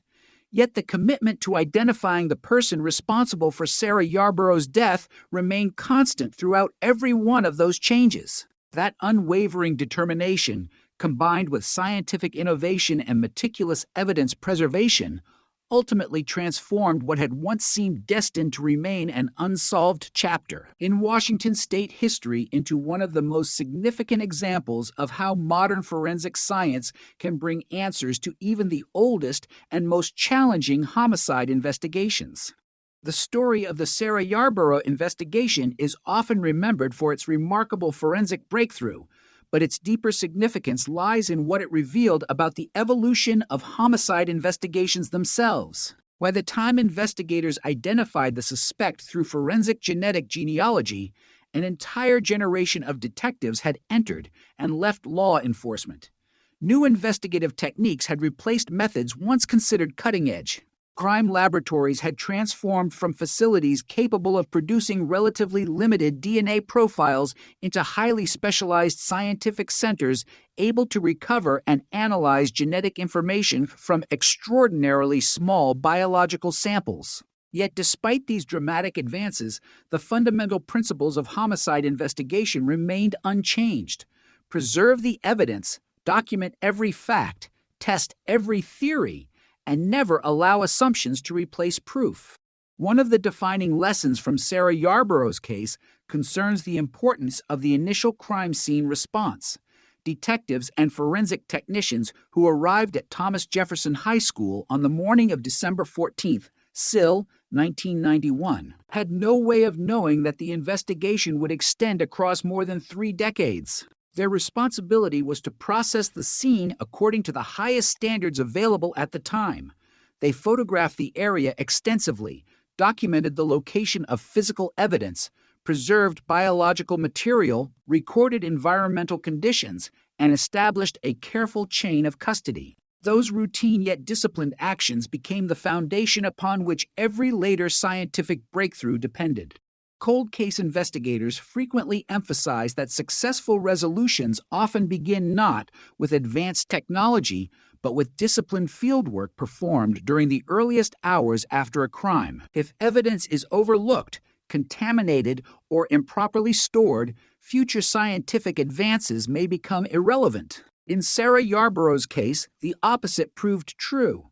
The careful preservation of evidence ensured that improvements in forensic science could continue benefiting the investigation long after the original detectives had completed their work. Another enduring lesson involves the value of comprehensive investigative documentation. Throughout the decades, new detectives repeatedly inherited responsibility for the case. They relied upon detailed reports prepared years earlier to understand witness statements, reconstruct timelines, review investigative decisions, and evaluate previous leads. Every interview conducted in 1991 remained available for later review. Every laboratory report could be re-examined in light of new scientific knowledge. Every investigative action had been recorded carefully enough that future detectives could continue the work without losing the historical context established during the original investigation. The case also demonstrated the necessity of balancing persistence with objectivity. Investigators pursued numerous leads over the years, many of which appeared promising at first but ultimately proved unrelated to Sarah's murder. Potential suspects were interviewed. DNA comparisons excluded individuals who initially attracted investigative attention. Detectives resisted the temptation to interpret incomplete evidence as confirmation of existing theories. Instead, they allowed each new piece of information to stand on its own merits. That disciplined approach prevented the investigation from becoming fixed upon unsupported assumptions while preserving the credibility of the eventual scientific identification. As forensic genetic genealogy became more widely accepted, Sarah Yarborough's investigation joined a growing body of cases illustrating how scientific innovation could complement, not replace, traditional detective work. Genealogy alone did not solve the homicide. It provided investigators with an investigative direction supported by biological relationships.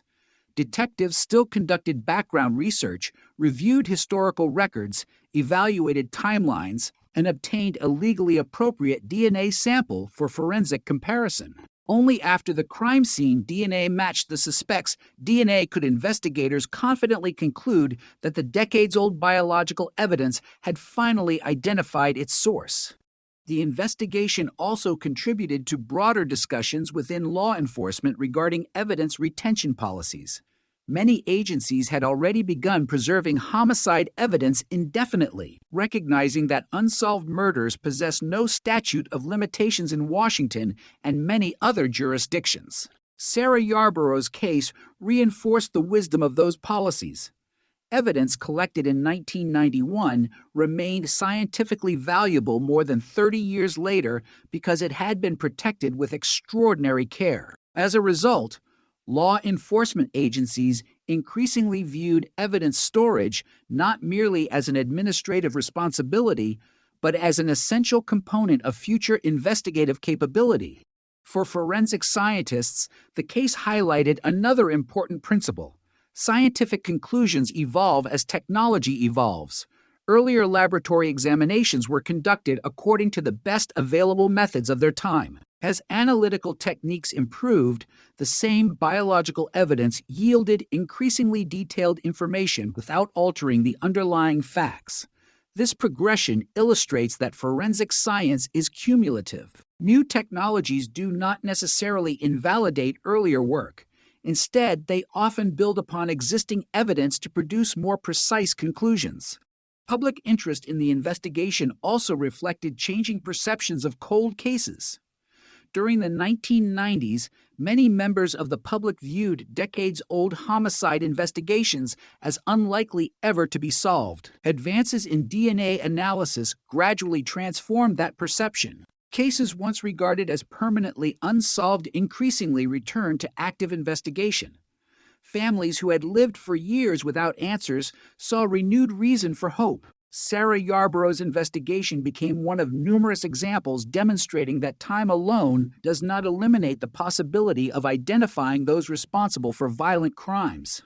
The educational value of the case extends beyond homicide investigation into broader discussions about forensic ethics and scientific responsibility. Investigators consistently emphasize that every new technique should be applied carefully, transparently, and within established legal frameworks. The credibility of forensic science depends not only upon technological capability, but also upon adherence to rigorous procedural standards. Sarah Yarborough's investigation demonstrated how emerging investigative methods could be integrated responsibly into the criminal justice system while maintaining respect for due process and evidentiary integrity. For the Federal Way community, the investigation ultimately represented a profound reminder that tragedies experienced by one generation can continue influencing the next. Students who attended Thomas Jefferson High School in 1991 carried memories of Sarah's murder throughout their adult lives. Some later shared those memories with children who eventually attended the same school. Teachers who had known Sarah spoke of her as a young woman whose future ended far too soon. Detectives reflected upon the emotional weight of returning repeatedly to the same case over many years while maintaining professional objectivity. The investigation became woven into the community's collective history, remembered not only for the crime itself, but also for the extraordinary persistence that ultimately brought scientific answers decades later. The case further illustrates the collaborative nature of modern homicide investigations. Crime scene technicians, forensic biologists, DNA analysts, genealogists, detectives, prosecutors, evidence custodians, and support personnel all contributed essential expertise at different stages of the investigation. No single discipline could have achieved the final result independently. Instead, the successful resolution emerged through the combined efforts of professionals working across multiple scientific and investigative specialties, often separated by decades but connected through meticulous documentation and shared commitment. Perhaps the most lasting legacy of the Sarah Yarborough investigation lies in its demonstration that justice sometimes depends upon patience measured not in weeks or months, but in generations. The investigation survived changes in technology, personnel, investigative priorities, and public attention because the underlying commitment never disappeared. Detectives continued reviewing the evidence whenever new scientific opportunities emerged. Laboratory scientists revisited preserved biological material using increasingly sophisticated methods. Cold case investigators refused to conclude that the absence of immediate answers meant answers would never exist. Today, Sarah Yarborough's case is studied not because it followed an ordinary investigative path, but because it illustrates the extraordinary potential created when careful evidence preservation meets decades of scientific progress. It reminds investigators entering the profession that every homicide scene deserves meticulous attention regardless of whether an immediate arrest appears likely. It reminds forensic scientists that biological evidence may continue yielding new information long after initial examinations conclude. It reminds prosecutors that well-documented investigations can remain legally viable across generations. Most importantly, it reminds families affected by violent crime that while the search for truth may require extraordinary patience, the passage of time alone does not silence evidence that has been preserved with care. In that sense, the Sarah Yarborough investigation stands as a lasting testament to the enduring partnership between determined investigators and advancing science, a partnership capable of carrying the pursuit of justice far beyond the limitations of any single era. The conclusion of the Sarah Yarborough investigation also marked the beginning of an important conversation about the future of cold case investigations in the United States. For decades, detectives had often been forced to tell grieving families that every reasonable lead had been exhausted. Those conversations were never an admission of defeat. Instead, they reflected the reality that investigators had reached the limits of the technology available at the time. Sarah's case demonstrated that those limits were not permanent. Scientific innovation could move the boundaries of what was possible, transforming evidence that once appeared incapable of identifying a suspect into the foundation of a successful investigation decades later. Following the breakthrough in Sarah Yarborough's case, homicide investigators across the country looked more carefully at evidence stored in police property rooms. Thousands of unsolved murders from the 1970s, 1980s, and 1990s still contained preserved biological evidence that had been collected before forensic genetic genealogy existed. Departments began reassessing which investigations might benefit from renewed laboratory analysis. Detectives who had spent years maintaining unsolved case files suddenly found themselves reopening evidence boxes that had remained untouched for decades. Each preserved sample represented not merely physical evidence, but the possibility that advancing science might eventually provide answers once considered impossible to obtain. The growing use of forensic genetic genealogy also encouraged closer cooperation between law enforcement agencies and forensic laboratories. Successful cold case investigations increasingly required multidisciplinary teams capable of combining traditional investigative techniques with sophisticated scientific analysis. Detectives needed to understand the capabilities and limitations of DNA evidence. Laboratory scientists needed to communicate complex genetic findings clearly to investigators and prosecutors. Genealogists contributed specialized knowledge regarding family history research, historical records, and biological relationships. Prosecutors evaluated the legal admissibility of emerging scientific methods while ensuring that investigative procedures complied with constitutional and statutory requirements. Sarah Yarborough's investigation reflected this collaborative approach, demonstrating that modern homicide investigations often succeed through the coordinated efforts of professionals with diverse expertise. The case also highlighted the remarkable importance of institutional memory. Although personnel inevitably changed over the course of 30 years, the investigation itself retained continuity because every significant action had been documented carefully. Detective notes, crime scene diagrams, forensic reports, witness interviews, laboratory records, and evidence logs collectively formed a comprehensive historical record. New investigators could study decisions made years earlier, understand why particular leads had been pursued or eliminated, and continue building upon existing work rather than repeating it unnecessarily. In many respects, the case became a testament to the value of thorough investigative documentation as a tool capable of preserving knowledge across generations. Another important lesson involved the role of patience in scientific investigation. Advances in forensic biology rarely occur overnight. Each new analytical technique emerges through years of research, validation, peer review, and practical application before becoming widely available for criminal investigations. Sarah Yarborough's case illustrates this gradual evolution.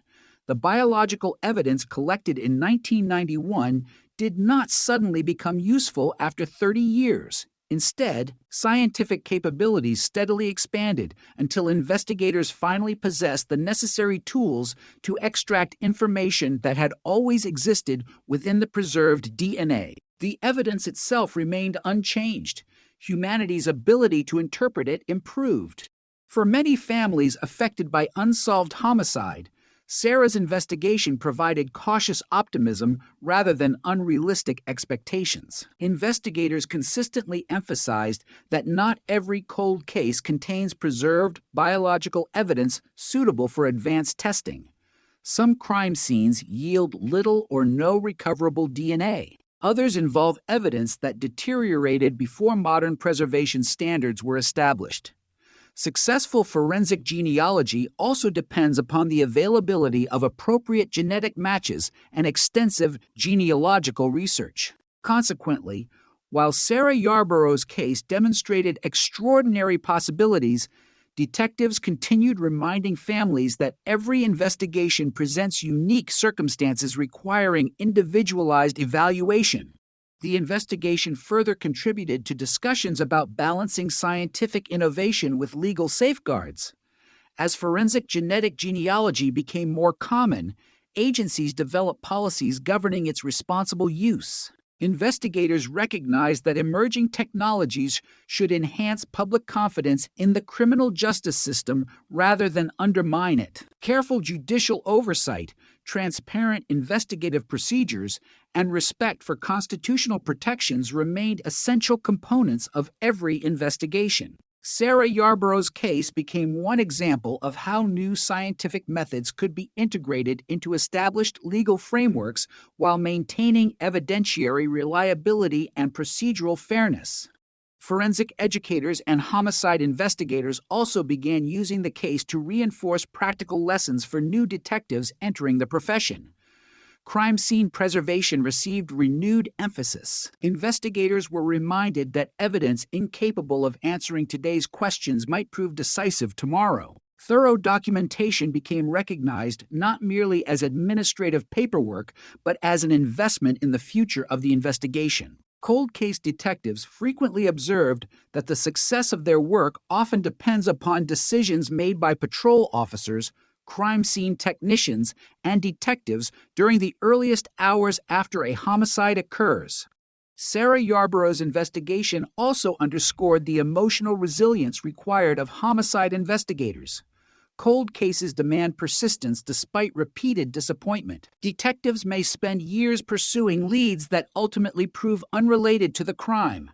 Laboratory testing may eliminate promising suspects rather than identify new ones.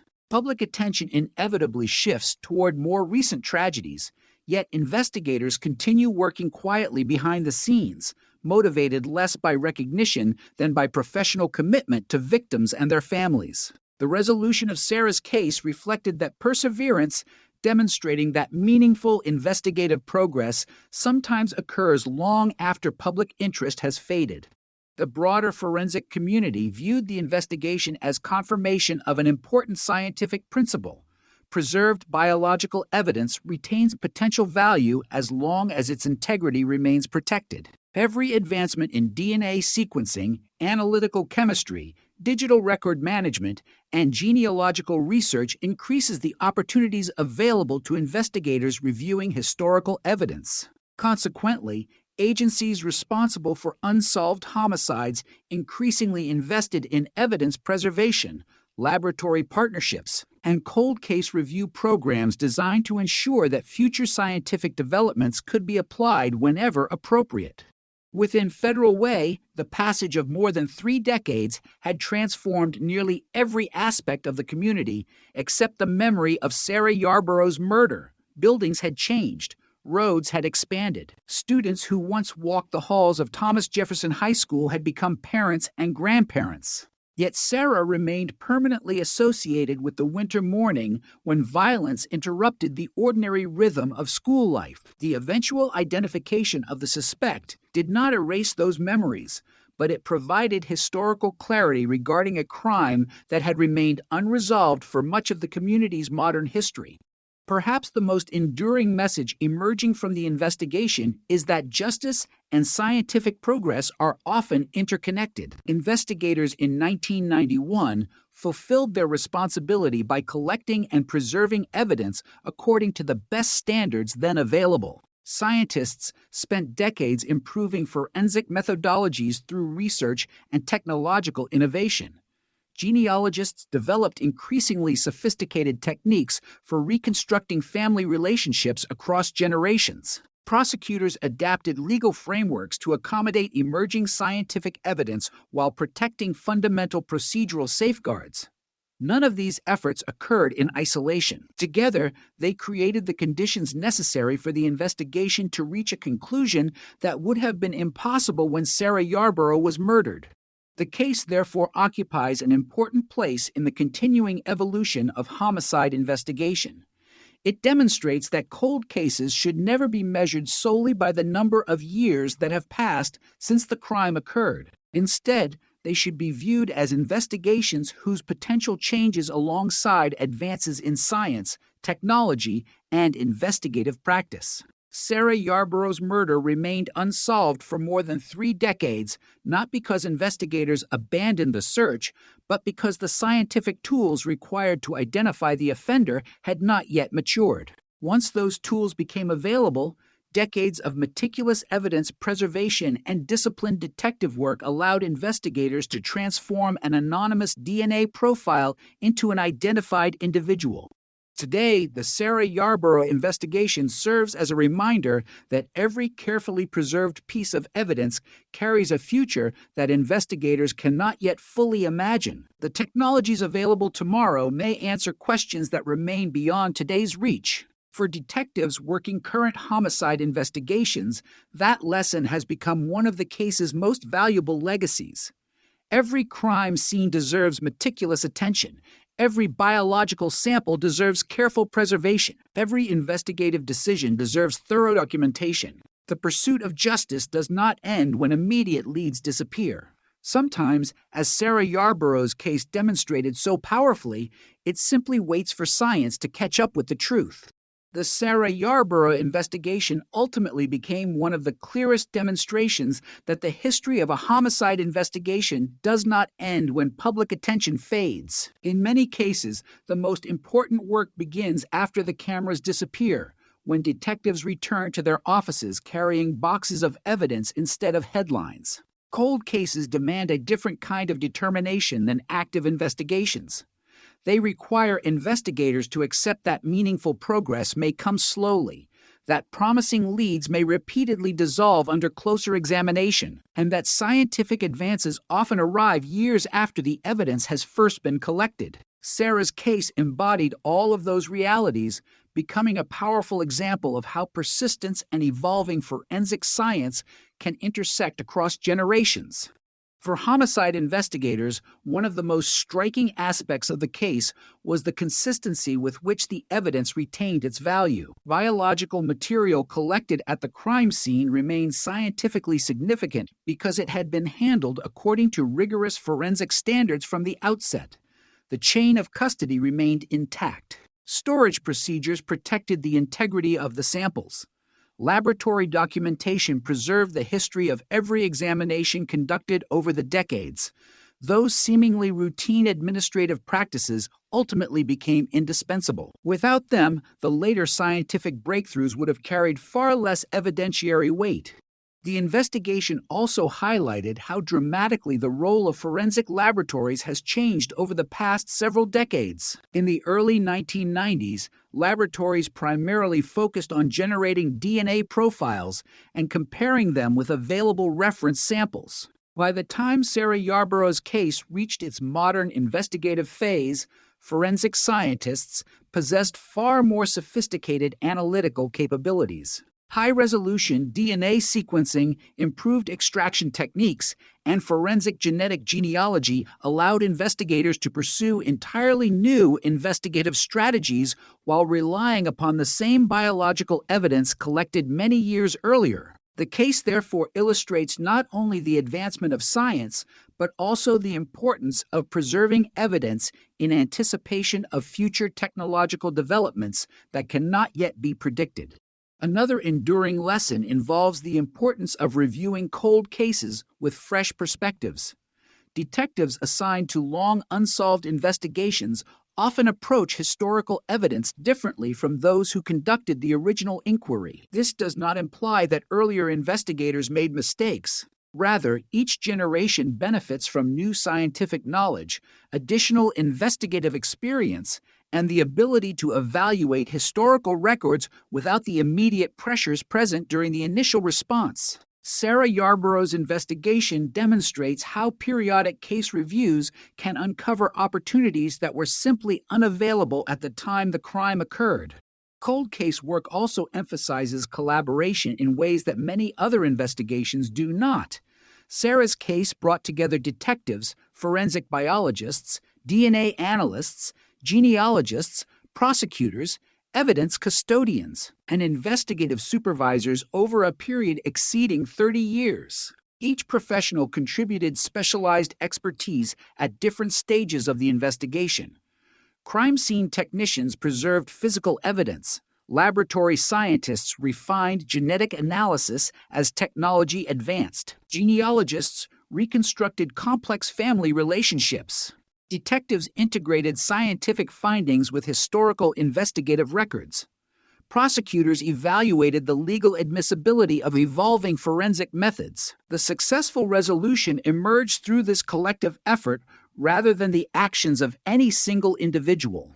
For law enforcement agencies nationwide, Sarah Yarborough's investigation reinforced the value of maintaining dedicated cold case programs. Historically, many unsolved homicides remained inactive simply because detectives were assigned to newer investigations requiring immediate attention. As forensic capabilities expanded, agencies increasingly recognized that historical cases containing preserved biological evidence deserved renewed review. Specialized cold case units began prioritizing investigations where modern scientific techniques might produce results unavailable during earlier decades. Sarah's case became one among several demonstrating that strategic investment in cold case investigations could generate meaningful outcomes even after many years. The investigation also contributed to broader public understanding of forensic genetic genealogy, while the technique attracted considerable media attention following several high-profile cases. Investigators consistently emphasized that it functions as an investigative lead rather than a substitute for traditional evidence. Genealogical analysis identifies potential biological relationships that guide further investigation. Detectives must still verify historical records, establish relevant connections, and obtain legally appropriate DNA comparisons before reaching investigative conclusions. Sarah Yarborough's case reflected this careful process, illustrating that scientific innovation strengthens criminal investigations most effectively when integrated with disciplined detective work. Within the forensic community, the investigation encouraged renewed attention to evidence preservation policies. Crime scene personnel increasingly recognized that even small biological samples might acquire greater significance as analytical methods continue evolving. Laboratories adopted improved preservation standards designed to maximize the future utility of forensic evidence. Evidence custodians implemented procedures ensuring long-term protection of biological material. Collectively, these developments reflected an important lesson emerging from Sarah's case. Today's investigative limitations should never determine tomorrow's possibilities. The case also served as an important reminder of the emotional dimensions of homicide investigations. For Sarah's family, more than 3 decades passed between the murder and the identification of the suspect. During those years, investigators remained aware that every anniversary represented another reminder of unanswered questions. Families affected by violent crime often continue measuring time according to the date of the homicide rather than the calendar itself. While public attention inevitably shifts toward more recent events, the emotional consequences remain constant for those directly affected. Detectives working cold cases therefore carry not only investigative responsibilities, but also the obligation to maintain honest communication with families whose lives have been permanently altered. Federal Way itself changed substantially during the lifetime of the investigation. New neighborhoods developed, schools expanded, businesses opened and closed. Residents moved into the community with no memory of the events of December 1991. Yet for those who lived through the investigation from the beginning, Sarah Yarborough's murder remained an enduring part of the city's history. The eventual identification of the suspect prompted many longtime residents to reflect upon the extraordinary length of the investigation and the determination required to pursue justice across such an extended period. From an educational perspective, the case has become valuable for training investigators entering the profession. Police academies, homicide units, and forensic programs frequently emphasize practical lessons reflected in investigations like Sarah's. Preserve every item of potential evidence. Document investigative decisions thoroughly. Maintain complete chain of custody records. Reevaluate historical evidence as scientific capabilities evolve. Avoid allowing assumptions to replace objective analysis. These principles appear straightforward, yet their consistent application often determines whether future investigators will possess the tools necessary to continue pursuing unresolved cases. The investigation further demonstrated that technological progress cannot replace professional judgment. Scientific instruments generate data, but investigators must interpret that information within the broader context of the case. Detectives evaluate witness statements, historical records, timelines, and physical evidence together rather than relying upon any single source of information. Sarah Yarborough's investigation reflected this balanced approach. DNA evidence provided the critical forensic link, but the overall investigation remained grounded in comprehensive factual analysis developed over many years. Perhaps the most significant legacy of the case lies in its influence on expectations surrounding unsolved homicides. Decades ago, many cold cases gradually disappeared from public discussion with little expectation that they would ever be resolved. Advances in forensic science have fundamentally changed that perception. Investigators now recognize that preserved evidence may continue yielding new information for many years as technology evolves. Families increasingly understand that the absence of immediate answers does not necessarily signify the end of an investigation. Law enforcement agencies continue investing in cold case programs because scientific progress has repeatedly demonstrated that time alone does not prevent the discovery of truth. Sarah Yarborough's investigation ultimately reminds us that justice often depends upon qualities that receive little public attention: meticulous documentation, disciplined evidence preservation, patient scientific research, collaborative professional effort, and unwavering institutional commitment. These elements rarely produce dramatic headlines during the early stages of an investigation. Instead, they accumulate gradually across years and sometimes decades, creating the foundation upon which future breakthroughs become possible. The story therefore extends beyond one tragic homicide committed in Washington state. It reflects the broader evolution of modern criminal investigation, illustrating how science, technology, and persistent detective work can combine to illuminate events long hidden by time. Sarah Yarborough's case stands as a testament to the enduring value of evidence preserved with care and to the investigators who refused to allow the passage of 30 years to become an excuse for abandoning the search for answers. In doing so, it has helped shape the future of cold case investigation, ensuring that the lessons learned from one family's tragedy continue guiding the pursuit of justice for countless others whose stories remain unfinished. The resolution of the Sarah Yarborough investigation ultimately became part of a much larger transformation in the history of criminal investigation. For decades, homicide detectives had accepted that some cases would remain unsolved despite exhaustive investigative efforts.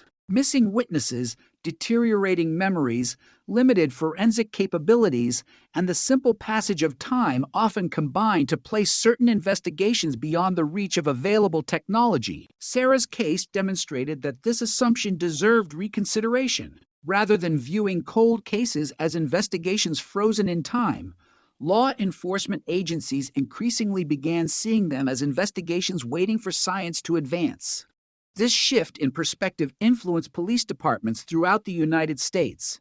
Evidence rooms containing thousands of carefully preserved exhibits acquired renewed significance. Biological samples collected years earlier were no longer viewed merely as historical records of unsolved crimes. Instead, they became potential sources of future scientific discovery.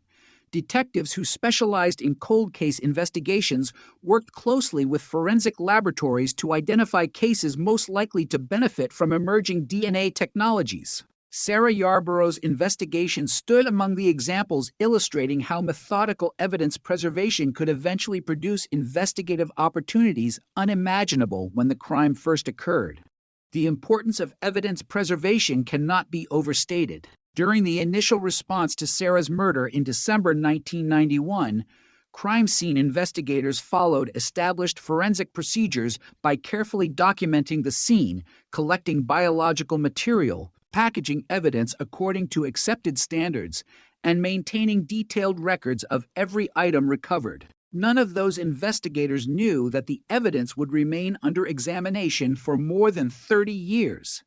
They simply understood that every homicide investigation deserves the most careful possible documentation because future developments cannot be predicted. That professional discipline ultimately became one of the defining reasons the investigation could continue evolving long after its original detectives had retired.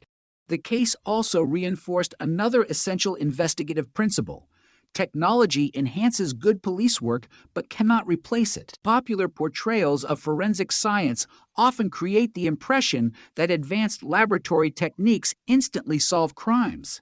The reality revealed by Sarah Yarborough's investigation was considerably more measured. DNA analysis generated crucial information, but detectives still needed to establish investigative context through historical records, witness interviews, geographic analysis, and meticulous review of decades-old reports. Scientific findings acquired meaning because they were integrated into a carefully documented investigative framework rather than evaluated in isolation. For prosecutors, cold case investigations present unique challenges. Evidence collected decades earlier must satisfy modern evidentiary standards while remaining understandable to juries unfamiliar with the evolution of forensic science. Prosecutors therefore rely heavily upon comprehensive documentation demonstrating how evidence was collected, preserved, tested, and interpreted throughout the life of the investigation. Sarah Yarborough's case illustrated the importance of maintaining complete chain of custody records and detailed laboratory documentation capable of supporting scientific conclusions many years after the original examinations occurred.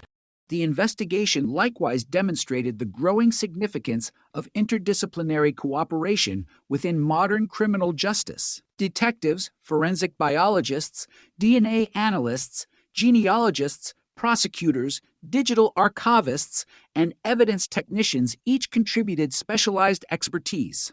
The successful identification of the suspect emerged through coordinated collaboration rather than isolated effort. Every discipline depended upon the work performed by others. Without properly preserved biological evidence, laboratory analysis would have been impossible. Without accurate investigative records, genealogical findings could not have been evaluated effectively. Without legal oversight, scientific conclusions could not have been presented appropriately within the judicial process. As Sarah Yarborough's case became more widely discussed within professional law enforcement circles, training programs increasingly emphasized its educational value. New detectives learned that patience often constitutes one of the most important investigative skills. Unlike television dramas where major breakthroughs occur within hours, real homicide investigations frequently progress through long periods of incremental development. Detectives may spend months reviewing evidence without discovering new leads. Laboratory analyses often require extended periods of scientific validation. Cold case investigations sometimes depend upon technological innovations that have not yet been developed. Sarah's case demonstrated that persistence, rather than speed, frequently determines long-term investigative success. The investigation also highlighted the evolving relationship between scientific research and criminal investigation. Advances in molecular biology, genetics, digital record management, and genealogical research collectively expanded the capabilities available to homicide investigators. None of these scientific disciplines developed specifically to solve Sarah Yarborough's murder. Yet together they created investigative tools capable of revealing information hidden within evidence that had existed since 1991. This convergence of independent scientific progress illustrates how advances occurring far outside traditional law enforcement can profoundly influence criminal investigations. For families affected by violent crime, Sarah Yarborough's case offered a realistic source of hope grounded in scientific progress rather than speculation. Investigators remain careful not to suggest that every unsolved homicide would necessarily reach the same outcome. Many cases lack preserved biological evidence. Others involve circumstances unsuitable for advanced DNA analysis. Nevertheless, Sarah's investigation demonstrated that the absence of immediate answers does not always signify permanent uncertainty. As scientific capabilities continue expanding, evidence once considered insufficient may eventually acquire entirely new investigative value. The Federal Way community also experienced the investigation as a reminder of how deeply violent crime can shape local history. More than 30 years after Sarah's murder, residents continued remembering the fear and uncertainty that followed the discovery of her body near Thomas Jefferson High School. Students who attended the school during that period carried those memories throughout adulthood. Teachers recalled supporting young people struggling to understand the tragedy. Law enforcement officers remembered the extraordinary effort devoted to an investigation that would ultimately span much of their professional lives. The eventual scientific breakthrough therefore resonated not only within the criminal justice system, but throughout a community whose collective memory had preserved the case across generations. From a broader historical perspective, Sarah Yarborough's investigation belongs to a remarkable era in forensic science, during which advances in DNA technology fundamentally transformed homicide investigation. Cases once considered permanently unsolved increasingly returned to active status. Detectives reopened evidence boxes that had remained untouched for decades. Laboratories developed analytical techniques capable of extracting meaningful information from increasingly limited biological samples. Genetic genealogy introduced entirely new investigative possibilities by identifying biological relationships rather than requiring direct database matches. Sarah's case became one chapter within this larger scientific transformation, illustrating both the promise and the responsibility accompanying these emerging methods. The investigation also reaffirmed an enduring truth familiar to experienced detectives. Evidence does not lose its capacity to reveal facts simply because time passes. Memories fade. Witnesses relocate. Neighborhoods change.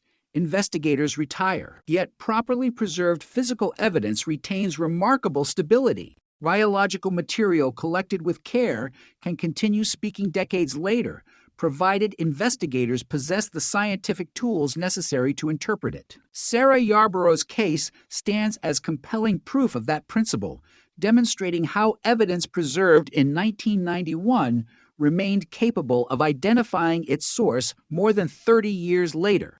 Today, the investigation serves as an enduring reminder that the pursuit of justice extends beyond the careers of individual detectives or the limitations of contemporary technology. It is a long-term commitment requiring patience, discipline, scientific integrity, and institutional continuity. Every investigator who contributed to Sarah Yarborough's case inherited responsibility from those who came before and prepared the investigation for those who would follow. Their combined efforts ensured that the evidence remained available until science finally caught up with the questions posed on that cold December morning.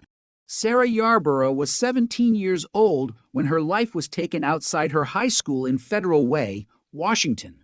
Her murder profoundly affected her family, classmates, teachers, investigators, and the broader community. Although the investigation required more than 3 decades to reach its modern conclusion, it demonstrated that careful evidence preservation, advancing forensic science, and unwavering investigative commitment can together overcome even the longest periods of uncertainty. The lessons learned from the case continue shaping homicide investigations today, reminding investigators everywhere that while justice may sometimes be delayed, meticulous work performed in the present can preserve the possibility of answers far into the future. The legacy of the Sarah Yarborough investigation continues to influence homicide investigations because it demonstrates a simple but powerful reality. Every unsolved case is also a record of the scientific limits of its own time. Detectives in 1991 worked with the best tools available to them. They interviewed witnesses, documented the crime scene, collected biological evidence, reconstructed timelines, and pursued every lead they could reasonably identify. Their inability to identify the offender immediately did not reflect a lack of effort.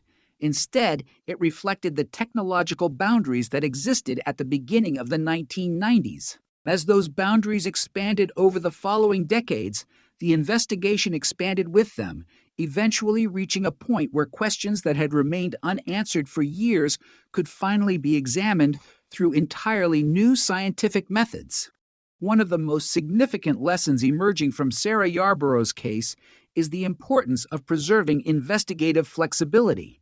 Experienced detectives understand that early theories should guide investigation rather than control it. Throughout the years, investigators remained willing to reconsider previous assumptions whenever new evidence or improved scientific techniques became available. This willingness to adapt prevented the case from becoming permanently anchored to investigative conclusions reached during the earliest stages of the inquiry. Instead, the investigation evolved alongside advances in forensic science while remaining grounded in documented evidence collected at the original crime scene.